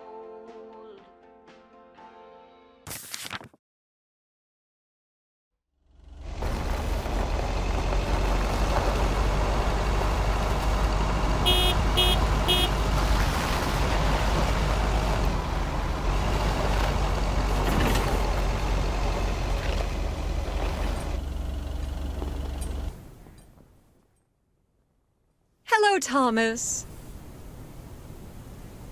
Hi there, Beth. What brings you here?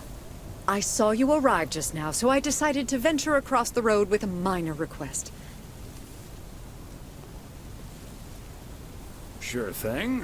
What can I do you for? It's just one small thing, I promise, and... well, I suppose you can see what it is. A first gift to the little one, you see, since Christmas in Georgia fell through. It just needs an address, and I'm not sure where to put it.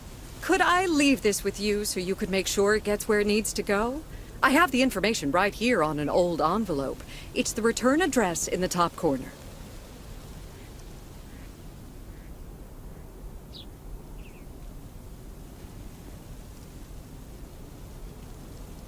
Of course, Beth. I can understand that labeling a package like this can seem daunting. Bears'll do that to you. You're a real gentleman, Thomas. Thank you. I have a stack of returned holiday gifts that need sorting before I close. I've handled many a strange parcel in my day. Not to worry. I'll take care of it. Thank you, Thomas. Truly. I'll get the postage to you later, I promise. Oh, and please tell Emily I have a great idea for this Sunday's girls' night. It's a surprise. Bye now. Sure. Enjoy the rest of your day.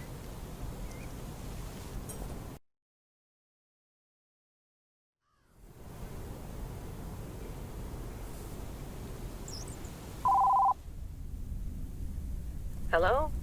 Hi, Meredith. It's us. Your dad is standing right next to me. Hiya.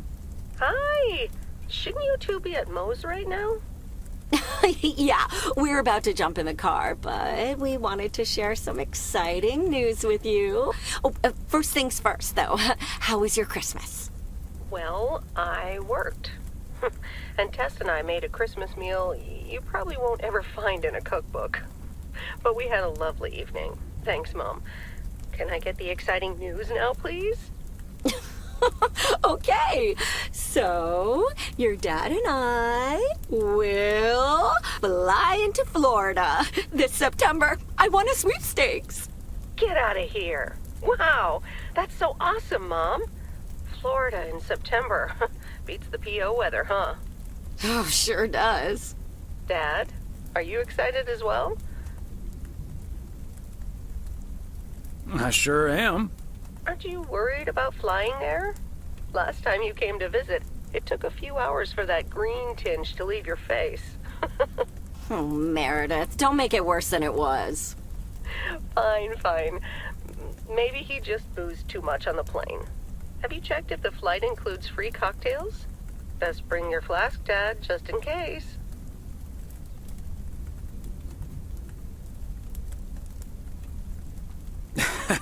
If you were here for Christmas, you might have gotten one from Santa. Oh, well. I may not have been there, but at least my boss called to interrupt your dinner. Sorry about that, by the way. Rest assured he was appropriately ashamed. We all make mistakes, Meredith. Some of us just more than others. I can't disagree there. Oh, hey, you two shouldn't keep Maureen waiting. You're right about that. Your dad will go and get the car warmed up, right, honey? Actually, it's your turn to do that, Em. I'm sure you guys will figure it out. But have fun anyways. Bye.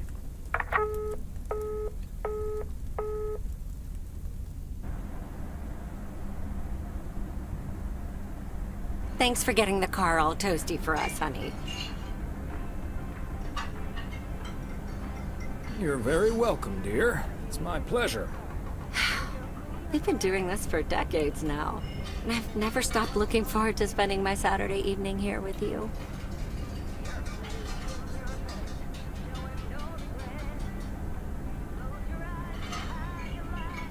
I feel the same way, Em. I'm a lucky man to have you. Good evening, you two beautiful people. Ready to order?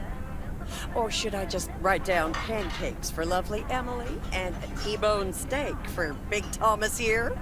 Oh, Maureen, your intuition never ceases to amaze me. It sure is pancake time for me again.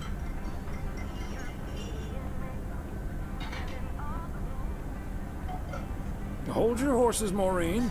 I think I might have something else.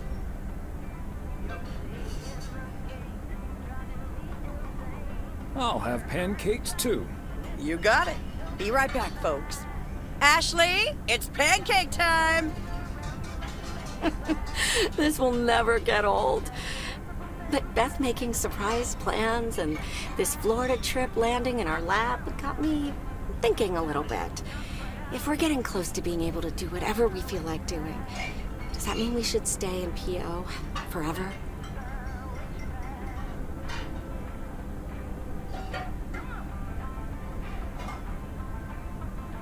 Florida sure sounds like a nice place.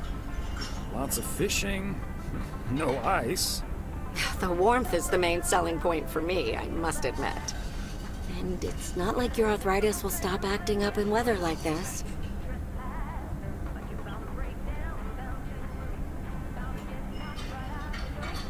I am looking forward to that Florida trip the more I think about it. It's a perfect opportunity to test the waters. Oh, wasn't it nice the way Meredith reacted to the news? Although I'm sure she's a little envious.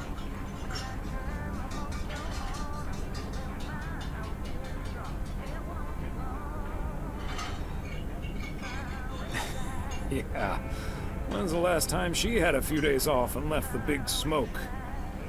Okay, folks, while Ashley's busy in the kitchen, it's time to fill Mo in on a few details. Little birdie told me you two were off somewhere fancy. Maureen, I was planning on telling you and the girls all about it tomorrow evening. But I'm sure you've also heard it's Florida in September. Florida in September. Oh, imagine that. Oh, I'm so happy for you two. Thanks, Maureen. Have you ever been to Florida? Are you offering your ticket to me? Oh, Thomas, that's so nice of you. Nice try, Maureen. Nice try. But the only one sitting next to me on that plane is my man. Are you totally sure about that, though? I heard that a certain Walter Morgan will probably not be very lenient with holiday requests from the postal office employees.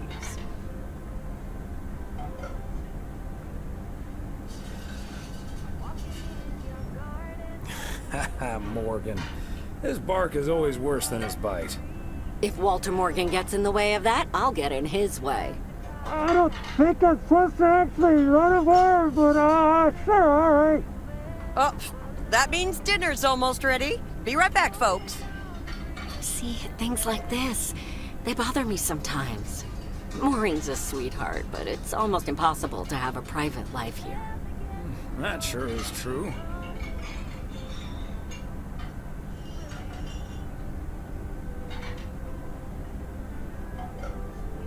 That you take the good with the bad, and the bad with the good.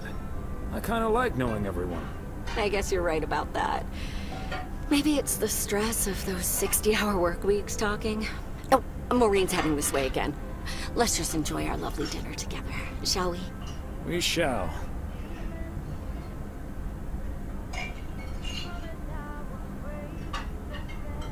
Have I already told you that you look wonderful tonight? Look alive, folks. 2 plates of the good stuff.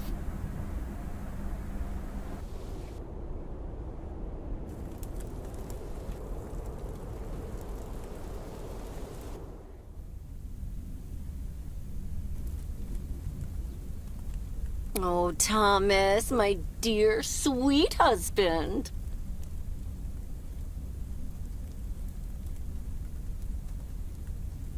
I know that tone. You've got a chore for me, don't you, Em? Yes, I'm sorry to ask this of you on your Sunday off, but... Okay, Em, what needs doing? The motel called, and, well, the TV crew would very much like to rent some movies from the Flick Shack today. But I couldn't just let poor little Angie ferry them over in this weather, so... So you promised them I'd do it? Bingo! Would you, dear? Pretty please.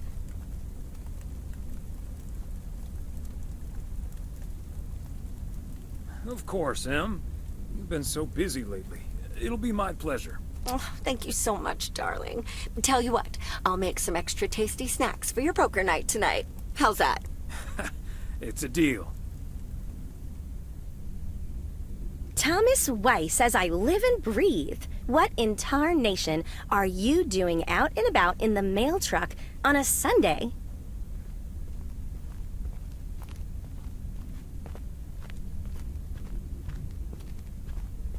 Came to pick up some movies for the TV crew.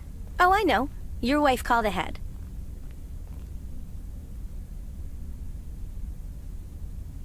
Happy to do it for Emily. And for you. And for the TV crew. Parts of it, anyway. But first things first. So, what's the hot gossip on these out-of-towners? Well... There's Gabriel Serrano. He's the sound guy. Nice guy. Full of vim and vigor. Sounds delightful. What about the rest? Ilsa Richter is their producer. Obviously, she's the brains of the outfit. Mm-hmm. Her I've met. Came into the store yesterday asking about PO and whether I liked it here. Cute as a button, that one.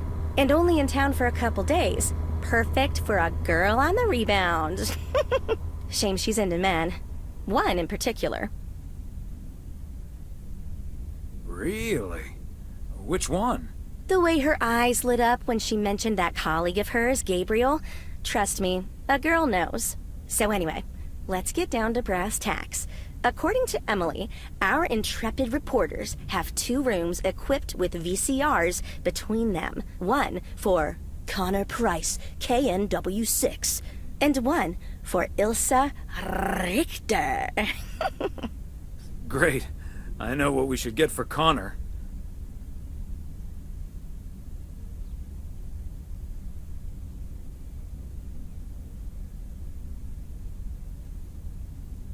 All the President's Men.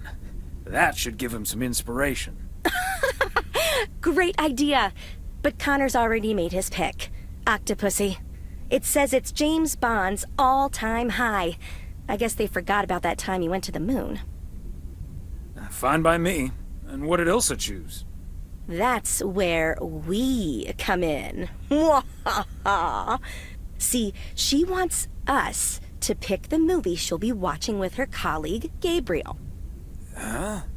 Thomas, she wants us to pick the movie she'll be watching with Gabriel.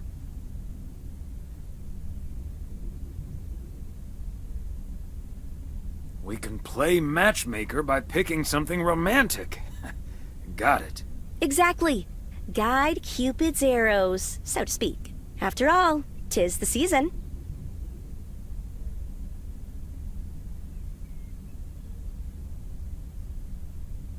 For a little post-Christmas magic?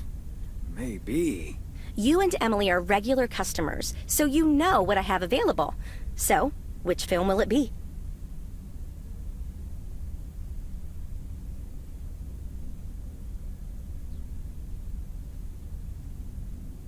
Let's go with Love Story. Or is that too on the nose? It's perfect, and we won't risk being too subtle. It has love right there in the title. Great. Love Story it is. The dynamic duo of stupid Cupid strikes again. Although I suppose this is our first strike. Anyway, here's hoping that this is the start of a beautiful love story.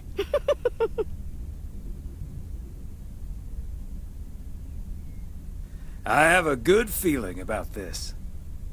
Anyway, I'd best be on my way, getting these to the motel. Yeah, thanks for doing this, Thomas. My car, much like myself, is not built for snow. Say hi to Emily.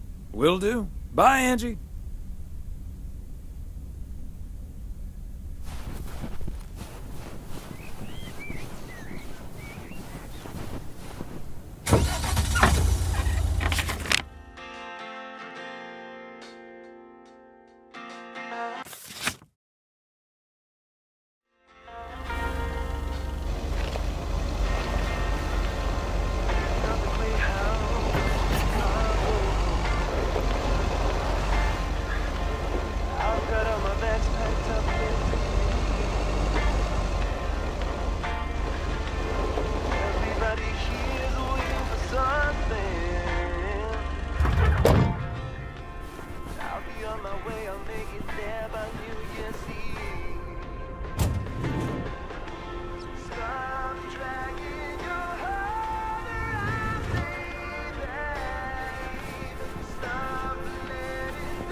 Special delivery.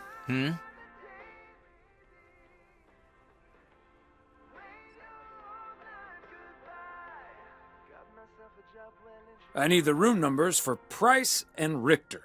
Just drop them off at number 6. That's Richter. She'll take care of it. Thank you!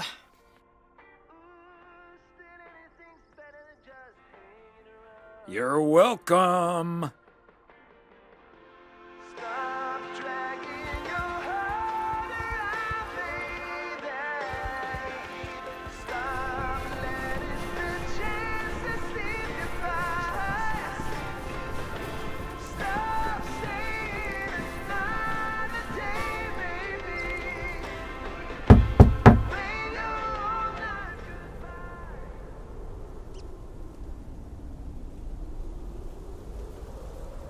Movie delivery for Connor Price Wrangler Ilsa Richter. Yes? Oh, excuse me, Mr. Price. I thought this was Ilsa's room. No, that's room 9, but think nothing of it, my guy. Ooh, you got me my Bond movie.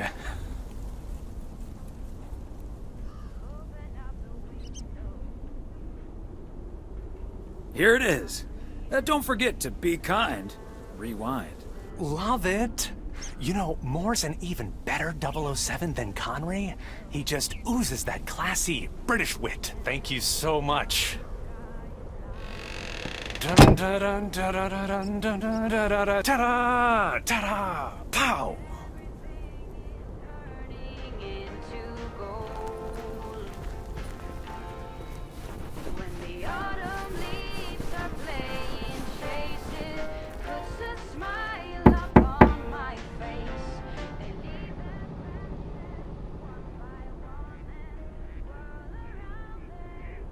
Here's hoping this is Ilsa Richter's room.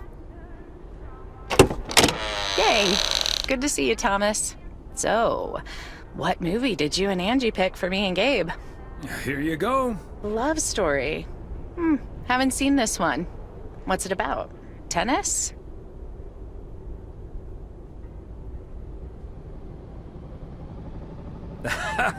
Good one. Not about tennis, but it's still pretty ace. Ha ha. I'm sure it is. Looking forward to it. Let me guess. This was Angie's pick. Well, let's just say it was a group effort. Okay.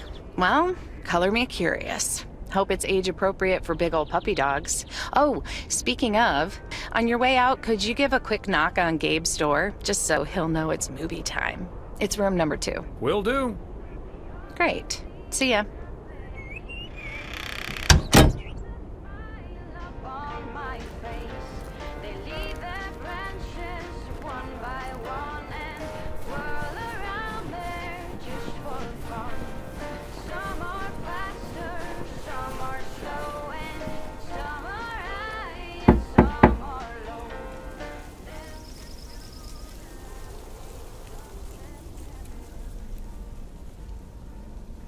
It's movie time, Gabe. Get your butt over to room number 9. Thanks, Thomas. I'll be right over. My work here is done.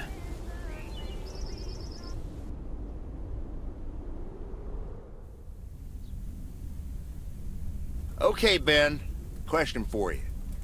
Do you have that ace or not? You don't have to say yes or no. Just say anything. All I need to hear is one word from you to know if you're bluffing. Nothing? Not even a twitch or a blink? All right, I'll do the talking. I'm all in. Call. And he just instantly calls me. Great. I don't even need to see your hand. Well played, sir. Thanks, Jack. You got unlucky there. I don't know. I just don't have the patience for poker. You know, reading a poker book ain't gonna change that. Hey, Thomas? Why are the curtains closed, by the way? Last time I checked, home games are legal.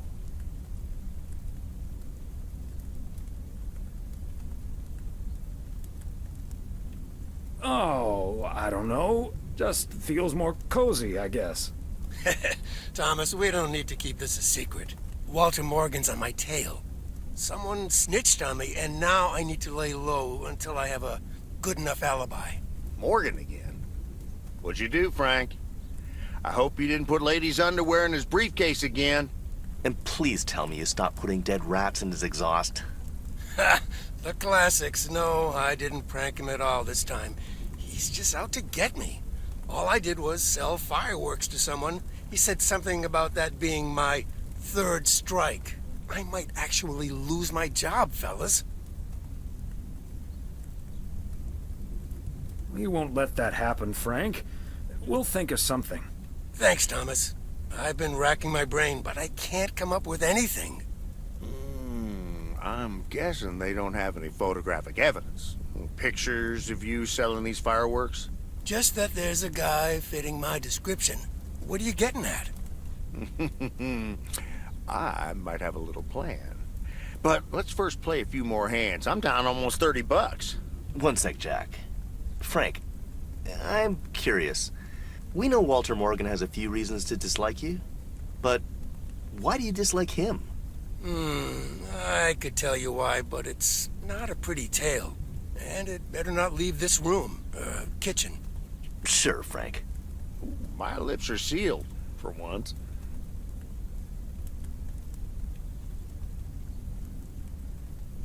You know I'm no snitch, Frank. Thanks, boys. All right, so this one time back in the summer of '69, it was before I started working in P.O. There were a couple of pesky stray dogs wandering around HQ. I say pesky, but they never really hurt anyone. Just got a little excited if you walked past them eating a sandwich or whatever. Can't blame them, huh? They were hungry, even though I fed them every now and then. Morgan found out, of course, and after one complaint too many, he took matters into his own hands, or should I say, feet. He lured a couple of them behind his car, and before I knew what was going on, it was too late. I heard a loud and gut-wrenching howl. I saw two dogs run away, and Smokey, my favorite one, limped after them.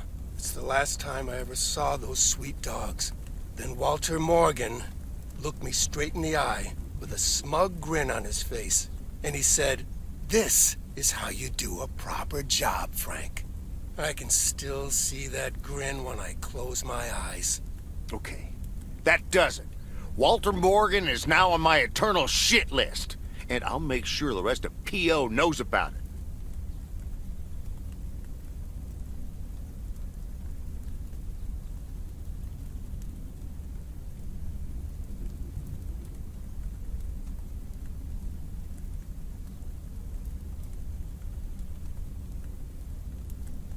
Didn't he also throw a couple of kittens out the window the very same day? What a despicable human being. I can't believe he did that. Well, he didn't. I was joking, of course. I don't really have a good reason for disliking Walter Morgan. That boring old pencil pusher just rubs me the wrong way. Damn it, Frank, you had us good. Okay, folks, ante up. Here we go again.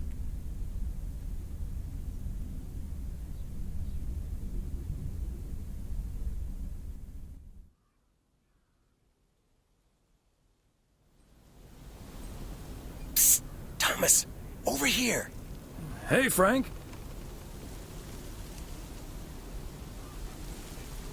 Thanks for filling up the dumpster. I wish that was all I was doing here. I'm trying to stay out of sight. Looks like Morgan will be at the post office all day. Listen up. Jack and I cooked up a little plan. I'm sure Morgan will be gone soon. But I gotta get out of here now. You haven't seen me.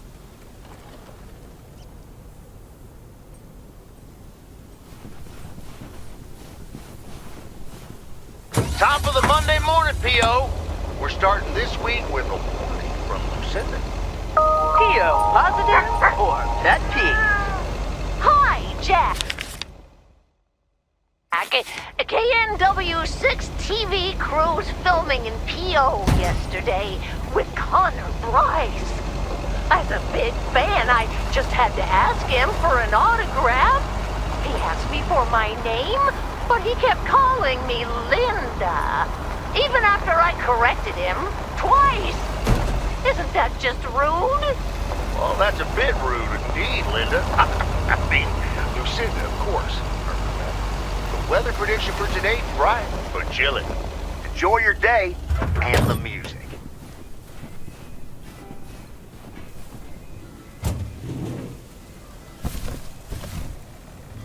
Tidy wrap boxes underneath green branches. What does it say? It is listen. The cold winds blowing through the mistletoe and stockings are floating up. And yet another satisfied customer. They say it don't mean nothing unless you got somebody else. But I belong this Christmas. And I'll be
okay. I'll have my own kind of special holiday. You think I'd be blue without you? But I'm fine under the cover light alone. Here alone at Christmas time. Another satisfied customer. Unless it's Bill's.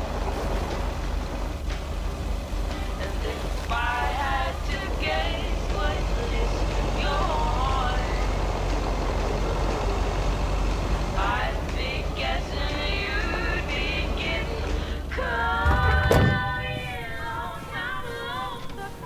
McGill's got such a great price on this house when the Sugarmans moved away.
Oh, Thomas! Hello there!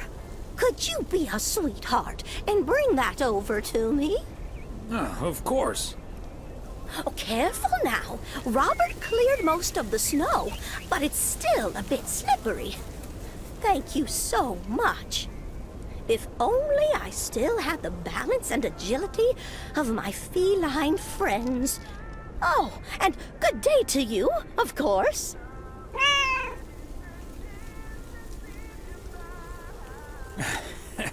Good day to you too, Mildred.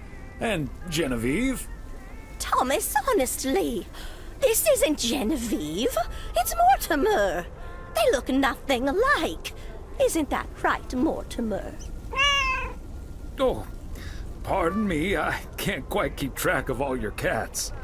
Well, I do have a lot of them, but not quite as many as there are streets in Providence Oaks, and you can keep those apart. So, what do you have for me today, Thomas? Just a letter. Let's see.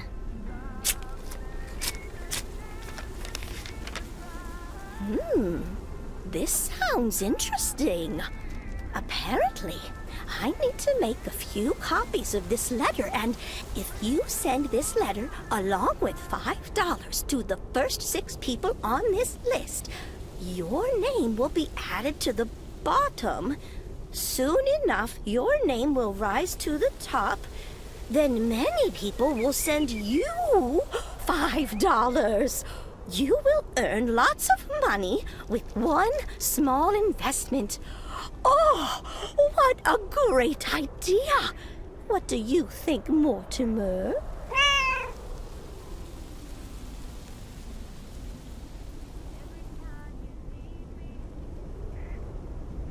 Mildred, that's a classic chain letter scam. Don't fall for it. No one ever got rich off of one of those. Well, except for the post office. Are you sure, Thomas? They make it sound so easy.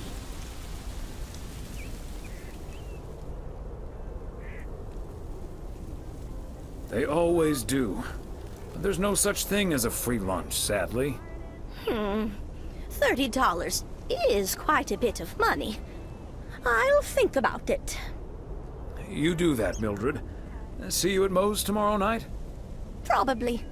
Bye, dear.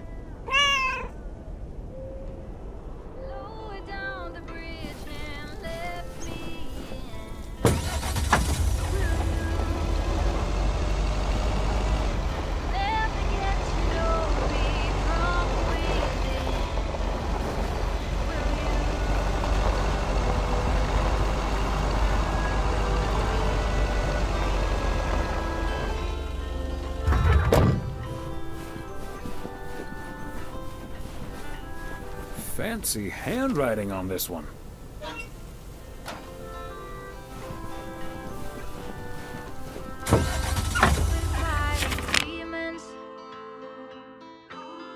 I promise I won't break the... You don't need that arm. Even though you wear it well. Lower down the bridge and let me. Will you? You'll never get to know me from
Hi there, ladies. Hi, Thomas. Hello, Thomas. Got a delivery for the diner, Kay.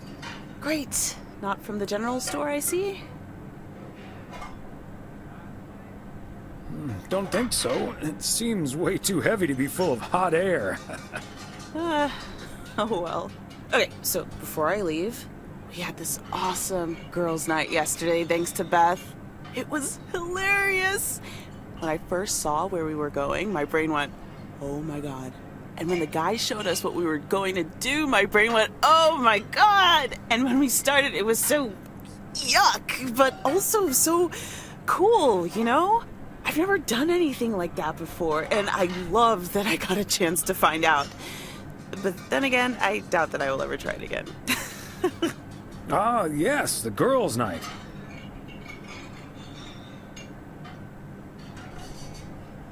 What did you end up doing? We made haggis. Oh, gesundheit. I said haggis. It's a Scottish dish made from a sheep's liver, lungs, heart, and suet, all stuffed into a sheep's stomach. It's this fascinating traditional gourmet staple stemming from the 15th century, would you believe? Poems have been written about it.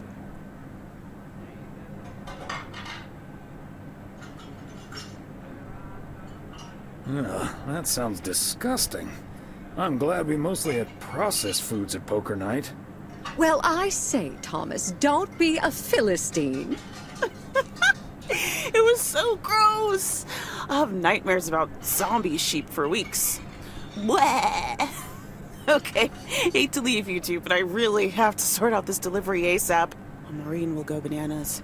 Talk soon. Thanks again for the great evening, Beth. Bye. Bye, Kay. Well, now, I really should get back to the grind as well. Those New Year's price reductions aren't going to fix themselves.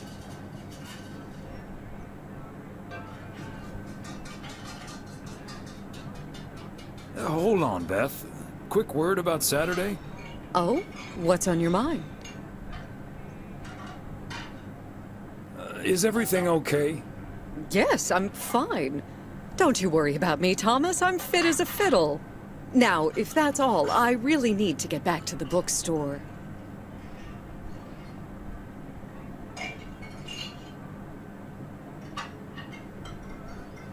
I don't mean to pry. I just want to make sure everything's good. What do you mean? Standing outside in the cold with a parcel like that, it feels off to me. Okay, you've got me. Can we sit down here for a bit? Heavens, I do feel a bit caught out. But I have to admit, it does warm my heart to know that I cannot fool my friends. Well, out with it, Beth. You see, it's my eyes, Thomas. I have glaucoma, which means my optic nerve is deteriorating. I found out a few months ago. Oh my gosh, Beth. That's terrible. Thank you. It was a bit of a shock at first. I haven't told Emily yet. Daniel knows. It's not that bad yet, but it's not getting any better either. The thing is, this kind of condition happens slowly. And I haven't been the fastest in getting it treated, but they can stabilize it. That's why I wasn't able to fix the parcel on my own last Saturday. And that's why I'm starting to miss a few details here and there when I'm in the store. Or asking for peas instead of beans at Christmas dinner with all of my friends of all places.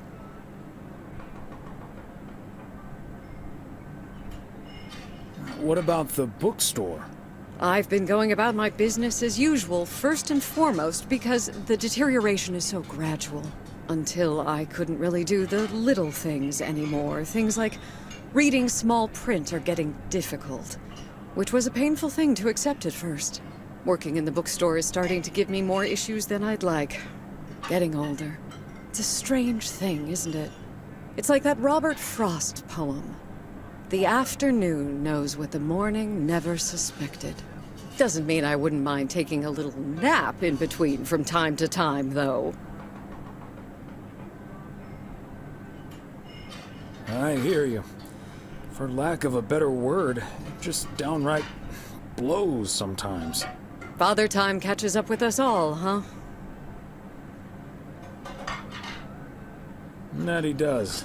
I mean, my arthritis is... I hate to admit it when Emily's around, but She's right. None of us are getting any younger. And that's not an easy thing to accept, I know. But then, when you really look at it, in the end, it's not all bad. You see, every limit is a beginning as well as an ending, as T.S. Eliot puts it. For me, there's really no use dwelling too much on that limit. I can't change it anymore at this point anyway. But I do have a choice in how to deal with it. Plus, Georgia has a lot to offer: museums, social clubs, and most importantly, my family. If you look at it like that, getting older may still feel like a cursed time, surely, but I also see each new year as a gift. An opportunity to start new adventures, explore, and have more fun. You can't take something like that for granted. I like that mindset. I had a feeling you'd understand. Hey, I'd make a pretty poor friend if I didn't. Well, I guess I really should be going now. Thank you once again, Thomas. I do feel better now that it's out. You're a good friend. No, thank you, Beth. Bye now.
Okay, are we rolling? We're rolling. We're rolling. Okay, let's get this in one. I'm freezing my ass off. When Chekhov saw the long winter, he saw a winter bleak and dark and bereft of hope. Yet we know that winter is just another step in the cycle of life. In the summer months, this lake is bustling with activity. As the local fishermen cast their rods, the tourists plunk down hard-earned cash to rent a boat and spend a delightful sun-soaked day on the water. Not so during this particularly harsh winter, however. Now the watery heart of Providence Oaks finds itself completely frozen over. No, that won't do as an analogy, because now we're sort of implying the residents have grown cold-hearted during the winter. Doesn't work, doesn't scan. Yeah, and what was with that Chekhov stuff? I don't get it. Chekhov? Like from Star Trek? All right. Let's try something else. Wait a minute, Mr. Postman. How's it going?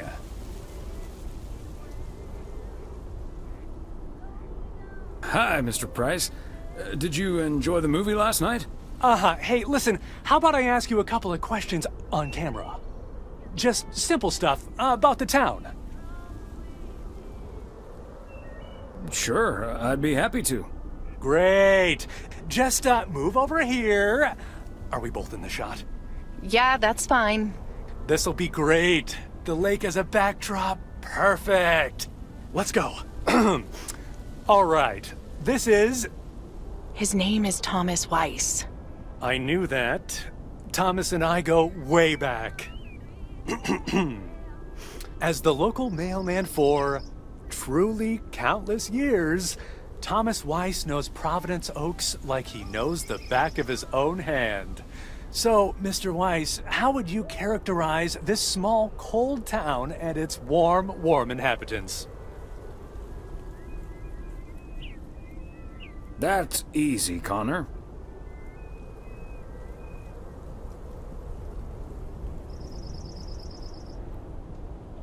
Whether you're new in town or have lived here for ages, what's clear is this. This gorgeous little lake town of ours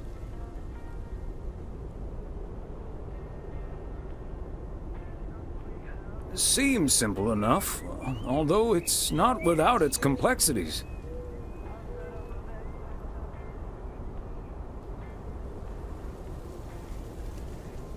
Nevertheless,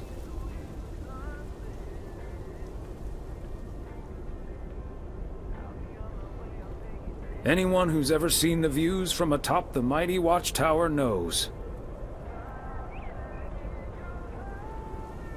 This is the most beautiful place imaginable.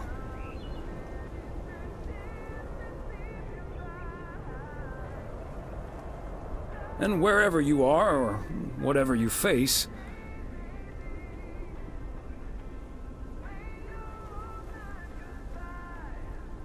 here, a goodbye never has to be a farewell. And cut.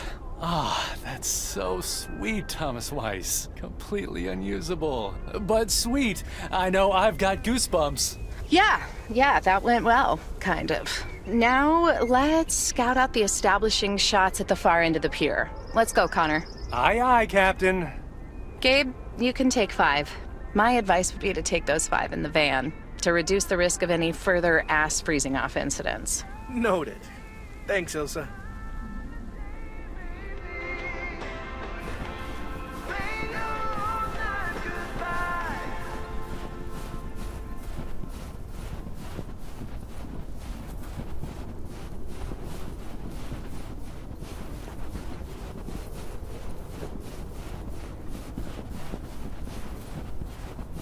That's it for today. Back to the post office.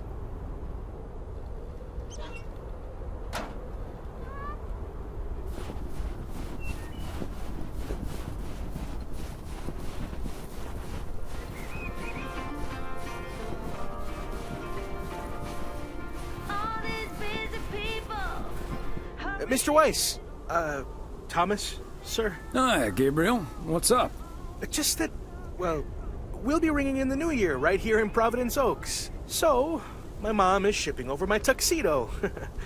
Can you make sure it arrives okay? She says she clearly marked the package Serrano Room 2. Oh, of course. Mailman's promise.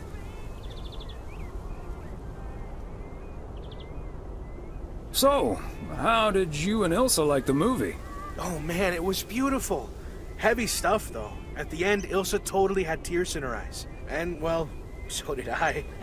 There is something else I wanted to ask you about. I guess I'm curious. How did you, like, woo your wife? It's pretty simple and cliched. She's my high school sweetheart. I took her to the fairy tale dance. We snuck off to smooch under the bleachers, and the rest is ancient history. But I'm guessing that doesn't help you with what you really want to know.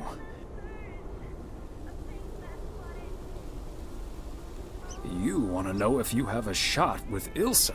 Shh, keep it down! Don't mention her name. But yeah, terrible at that kind of stuff. It's just, you seem like a wise man. I'd really appreciate your advice.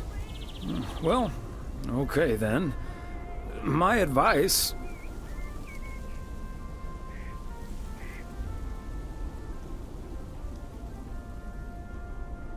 is to go for it.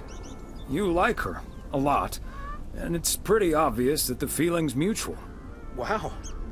And is that your definitive judgment?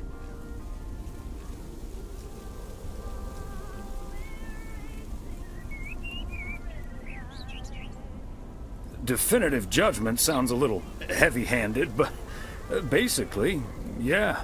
All done. Hey, what are you two schmoozing about?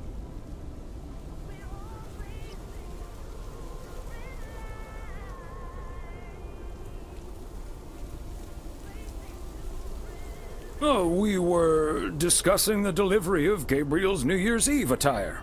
Excellent. Now start the engine, Gabriel. We're rolling out pronto. Man alive, it's cold today. On it, Mr. Price. Thanks, Thomas. You've been a huge help. So, take good care of that tux, yeah? Will do. Bye, folks.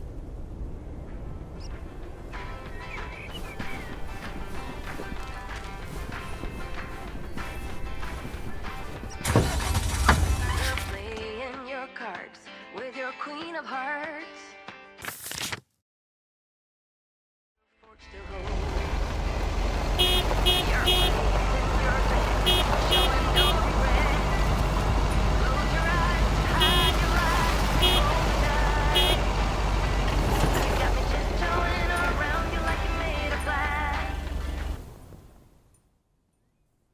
Hey, Thomas, have you seen Jack?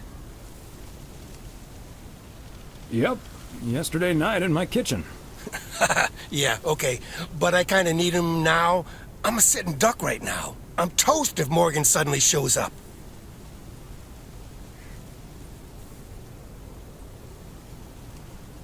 Yikes. Maybe I can help out? Good afternoon, gentlemen. Sorry for interrupting your conversation. Mr. Coleman, I see you've managed to be present at the job position you're currently holding. I think it's time you and I had a little chat inside the office. Mr. Morgan, it's so good to see you again. A little chat sounds wonderful. But I'm afraid there's an extremely urgent parcel I have to deliver right now. So stay put, and I'll be back in about 30 minutes. You can stay right here, Frank. I'm sure Mr. Weiss would be happy to deliver that package for you. Right, Thomas?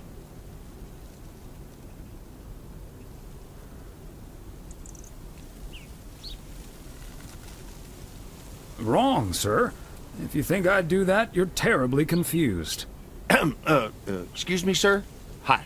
Hello. I heard you were looking for a guy in a light blue shirt with a mustache to purchase illegal fireworks in the parking lot of the post office? Well, you found him. Illegal fireworks? Who do you think I am? Sir, you don't have to keep your guard up. Frank and Thomas here both know me very well, and I'm sure they won't tell a soul about what you're doing right now. So, what will it be? I've got rockets, Roman candles, fountains, sparklers. I even have barrages that'll give you a fireworks extravaganza that you won't ever forget. I think there must be a misunderstanding here. Please, don't put Mr. Morgan in this position.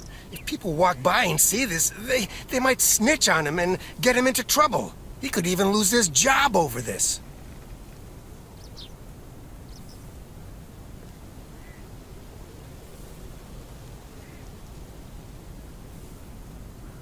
Yeah, why don't you go inside so you can do your dealings without all these prying eyes around? I'll tell you what will happen now. I'm going to get in my car, start the engine, drive home, and pretend I did not just spend 3 days in Providence Oaks for absolutely nothing. Sir, if you take a left at the deer statue, you'll eventually pass my barn, and I can fill your trunk there in just 1 minute. Do you have cash on hand? Gentlemen, I'll be back next year. Frank Coleman, your luck will run out one day. I wouldn't bet on it. Tally-ho, Morgan.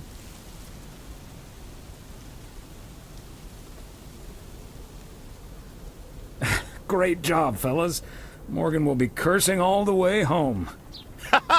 If you can't stand the heat, stay out of the kitchen. Thanks, guys. I owe you one.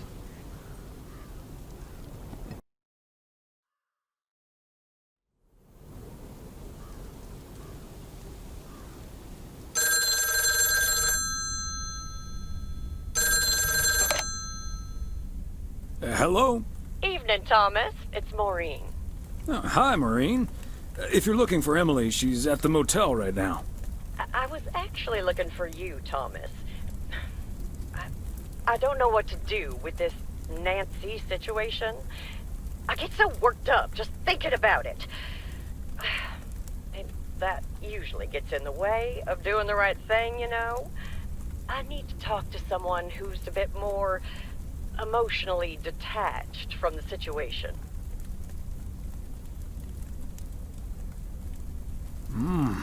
How can I help you, Maureen?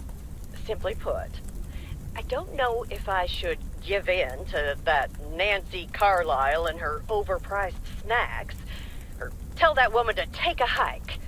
But then we'll end up with a lackluster New Year's Eve party.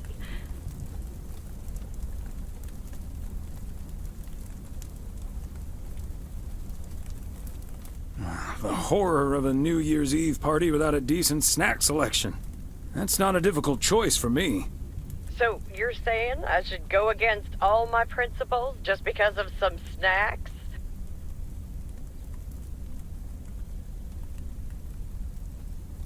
It's not just the snacks, Maureen. But sometimes it's better to take the high road. This town is too small for everlasting feuds.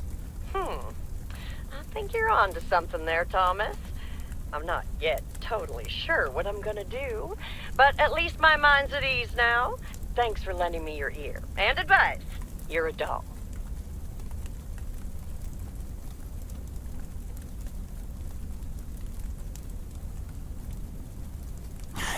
It takes one to know one, Maureen.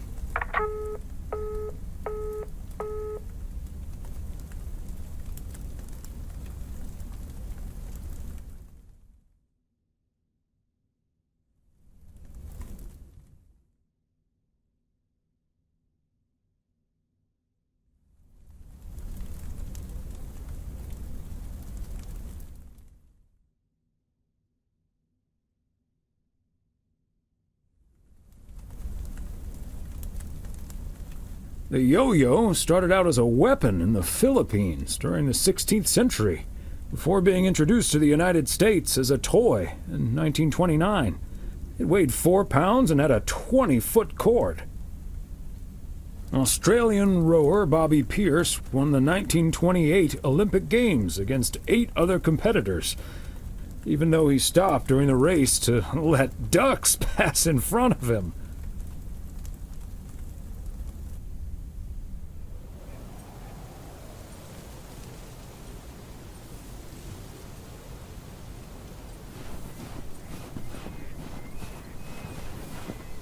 Good morning, P.O. I'm starting today with the weather forecast. It will be bright and beautiful, which brings us to the last P.O. positive or pet peeve of the year. It's one from yours truly, who'd like to end 1985 on a positive note. P.O. positive or pet peeve? We all know P.O. is the best place in the world. And it's, of course, all because of the people living here.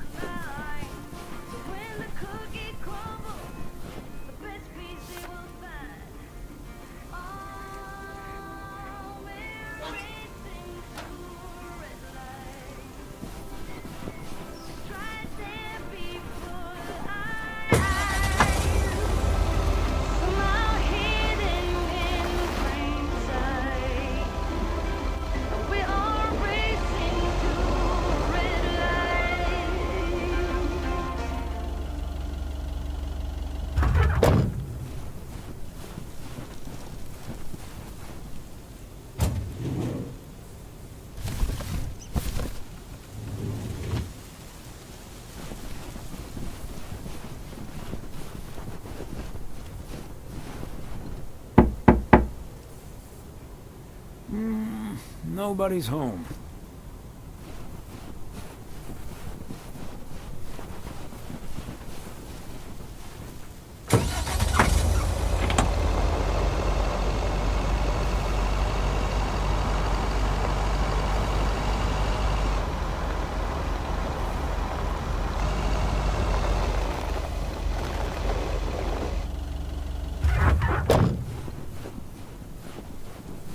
Another satisfied customer. Unless it's Bill's.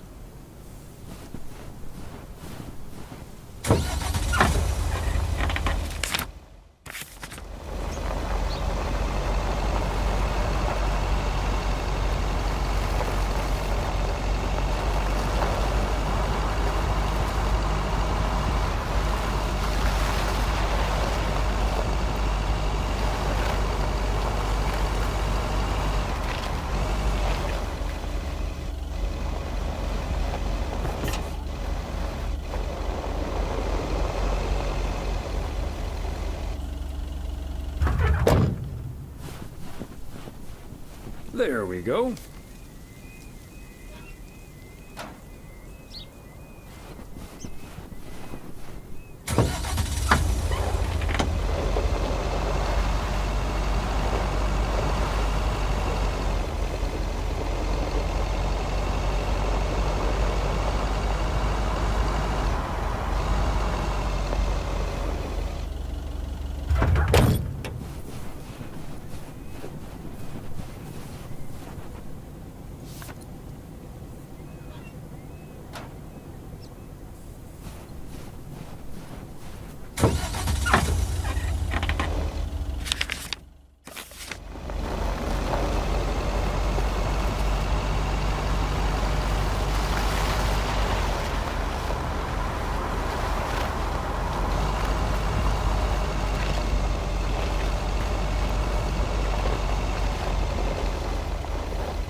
Fancy handwriting on this one.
Part and parcel.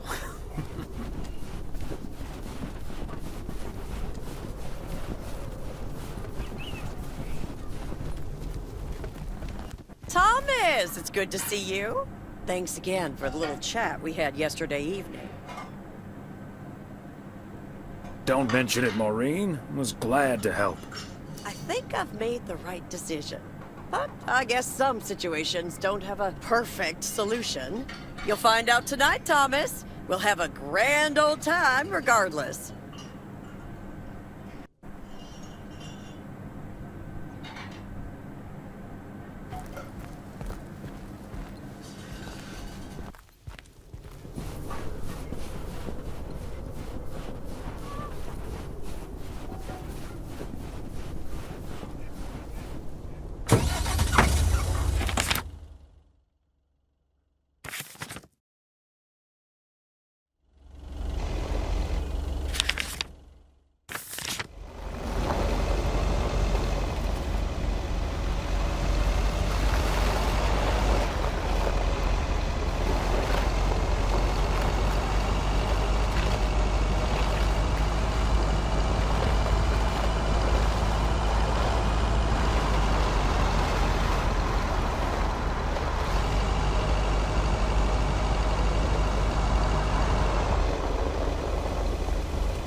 Oh, hey, Thomas. We're about to do a little interview, but you're welcome to listen in.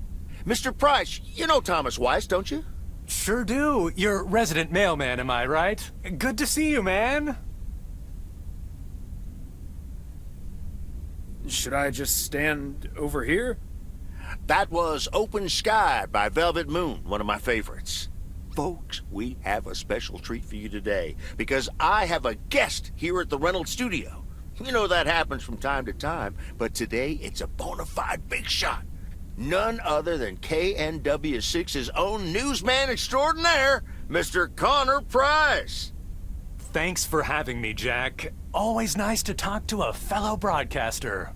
So, how long have you been doing this local show? Coming up on our 10th anniversary, Mr. Price.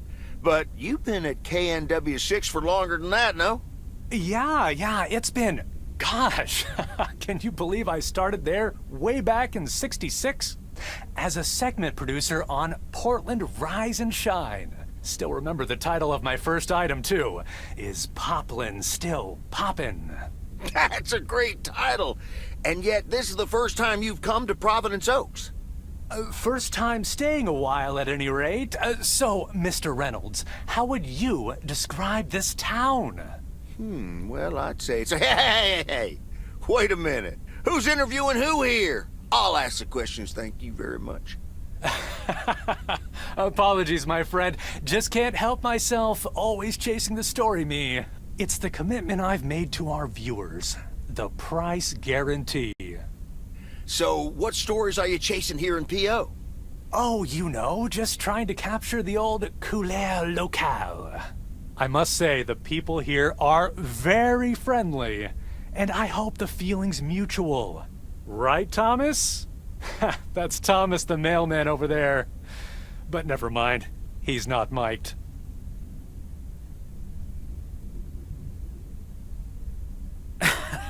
Yes, and no, I'm not. You don't say.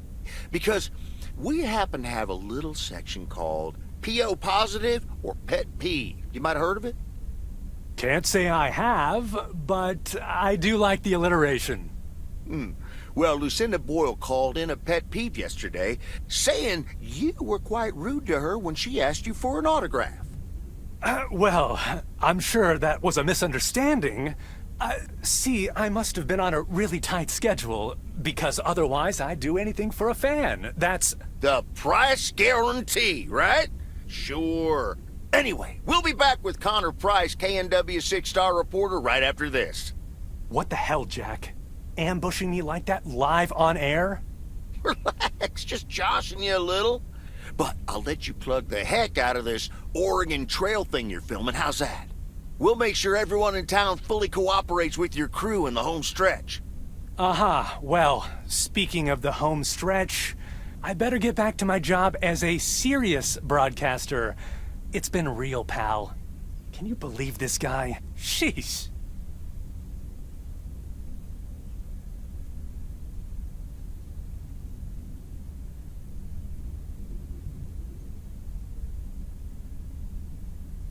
Someone in broadcasting being slightly obnoxious? Unheard of. Huh. That's the thanks I get for stopping by amateur hour. Sorry you had to witness that, Thomas. Made for good radio, though. While it lasted, anyway. I'll see you at Moe's tonight, yeah? You don't want to miss what Frank's been cooking up.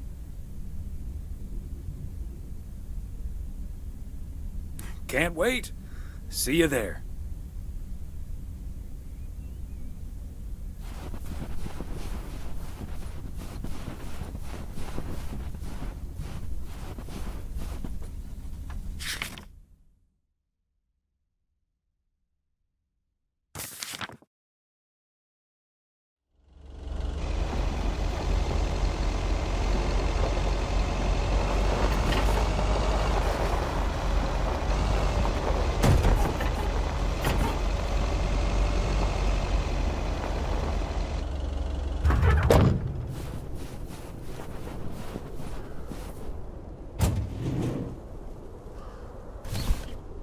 A belated Christmas gift? Maybe.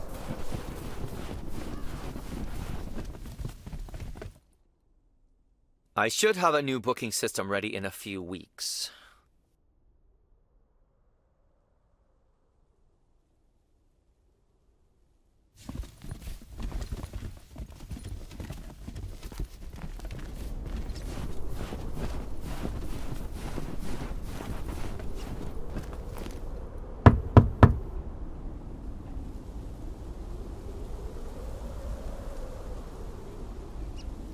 Special delivery for a Mr. G. Serrano. He's not in.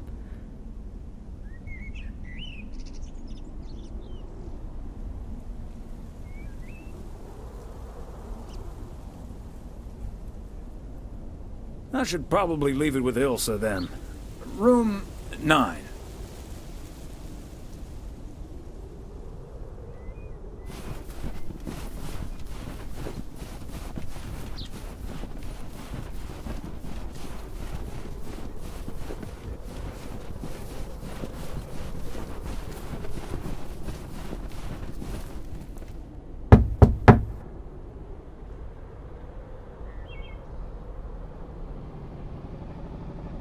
Please accept this delivery for room number 2. Hi, Thomas. Oh, is that Gabriel's tux? Signed, sealed, delivered. That's the Weiss guarantee. Okay, I'll take care of it. Thanks. Right then, I'll... I'm feeling fine, I'm feeling strong. It won't take long. Ooh, when I do smile with craft. Ooh. When I do smile with craft. Ooh, yeah.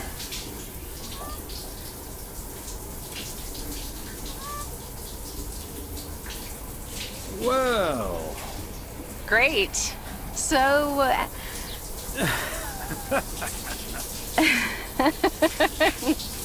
See you tonight at the diner.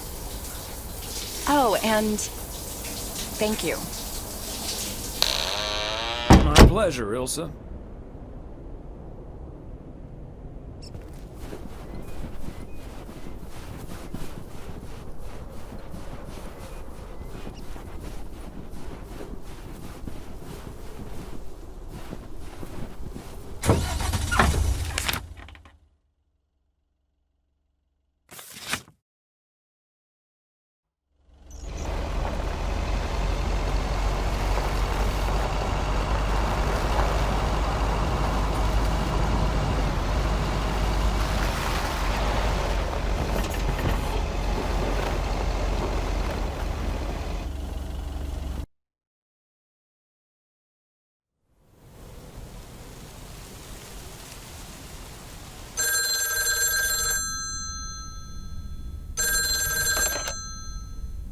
Hello?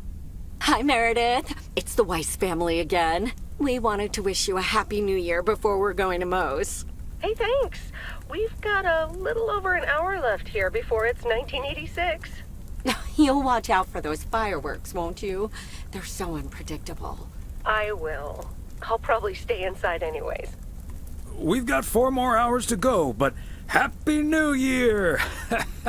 I'd rather be early than late.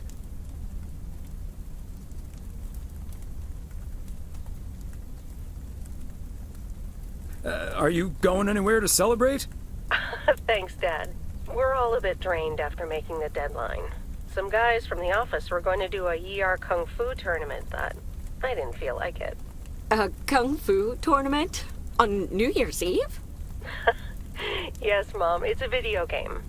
But Tess and I are going to watch Trading Places instead at my place. I think that New Year's Eve is overrated anyway. People seem to think it must be the best night of the year, but all you usually get is a lot of drama and a solid hangover. My New Year's resolution was not to make a big deal out of New Year's Eve anymore. And it looks like I'm not going to break it.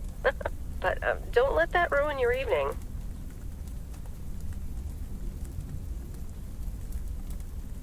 It won't.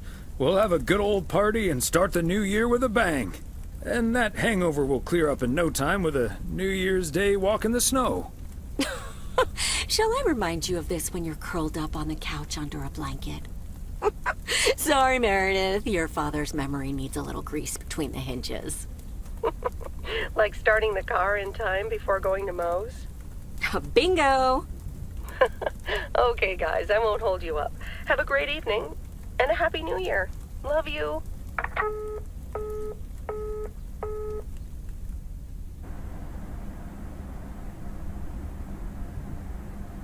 My beautiful people, may I have your attention for half a minute? First of all, welcome to Moe's.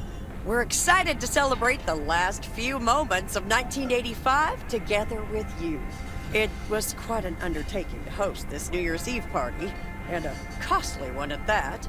So, if you feel inclined to end the year on a generous note, you know where the tip jar is. We've got snacks and drinks aplenty. So I'm sure that even the grumpiest so-and-so will be able to have a great evening. Thank you all for coming. Cheers. Well, if it isn't my favorite KNW6 news team. In the flesh. Hi, Thomas.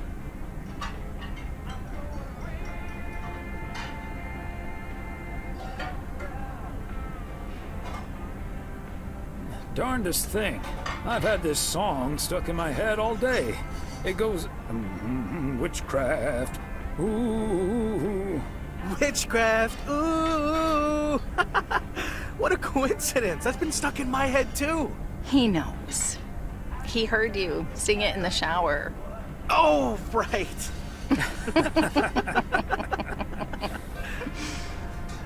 Elsa Richter, ladies and gentlemen.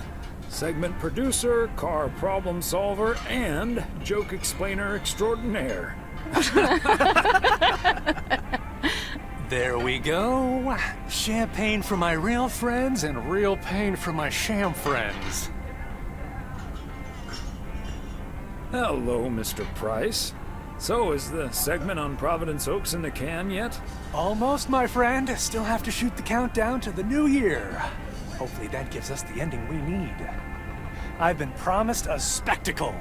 Easy on the alcohol there, Connor. We still need you on camera.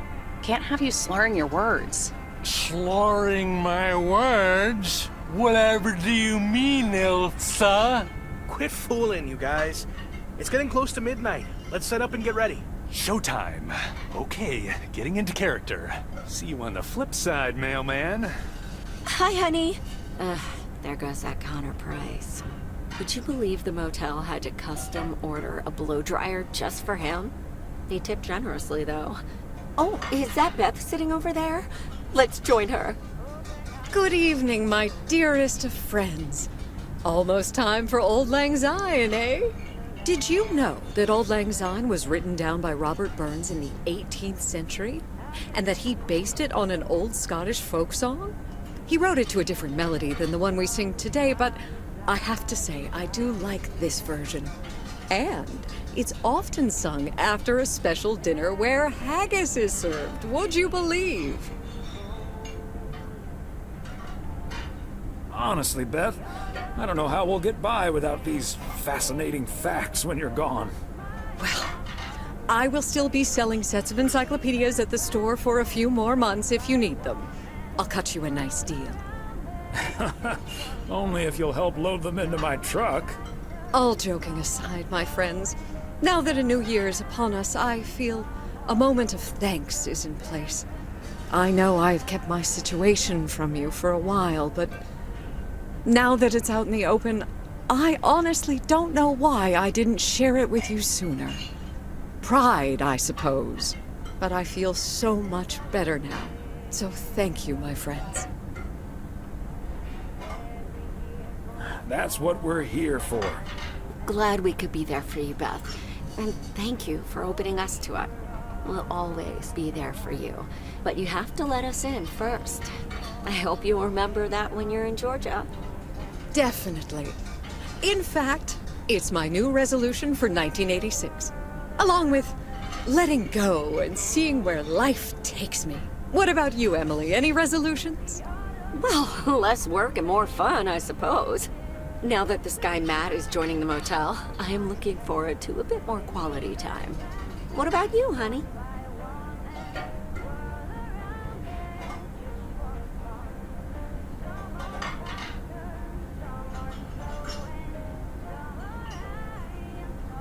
Another year with you is all I could ever hope for, dear. Oh, I love you too, Big Bear. Should old acquaintance be forgot and never brought to mind? Well, whatever the future brings, this old acquaintance here will be hard-pressed to ever forget you two.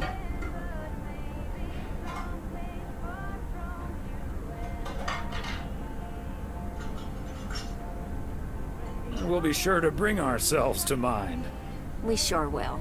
We'll stay in touch. And like you said at Christmas dinner, even if the reasons for change are sometimes out of our hands, let's focus on the new beginnings that come along with them. And what better time for new beginnings than New Year's Eve? Attention, folks! It's showtime! If you want to see the biggest fireworks show west of the Rocky Mountains, you better be standing outside in about 10 minutes. That's my cue. From a little spark may burst a flame, as Dante once put it. But I need to visit the ladies' room first, or I'll turn into a pumpkin. See you outside.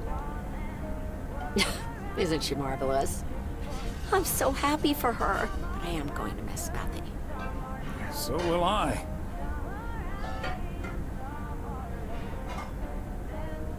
Seeing a parcel addressed to the bookstore always brightened my mood. It makes me feel a bit melancholic. Even more than I usually am on New Year's Eve. This odd feeling of looking back and forward at the same time, and now I'm doing that over a much longer period than just the coming and going of the year. I know what you mean, and there's nothing wrong with that.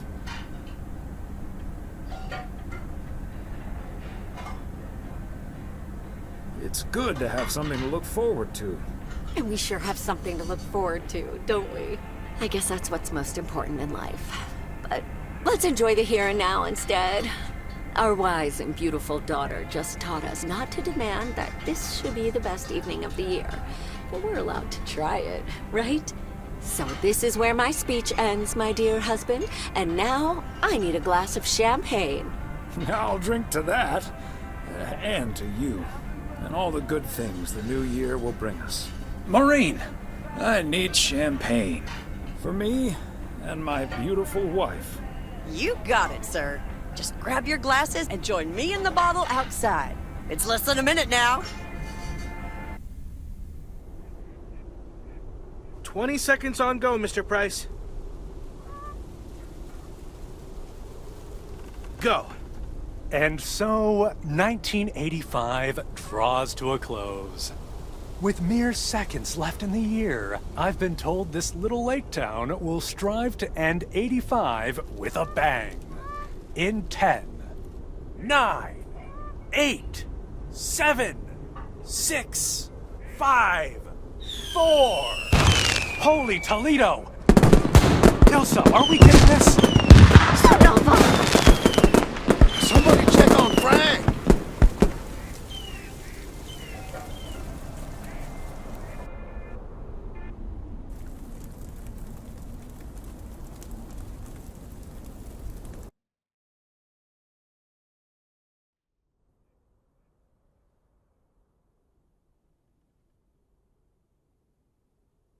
That sure sounds like a delicious eggnog recipe.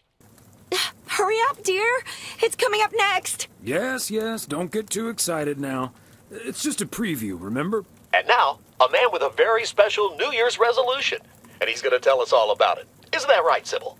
Absolutely, Bob. It's none other than our roving reporter, Connor Price.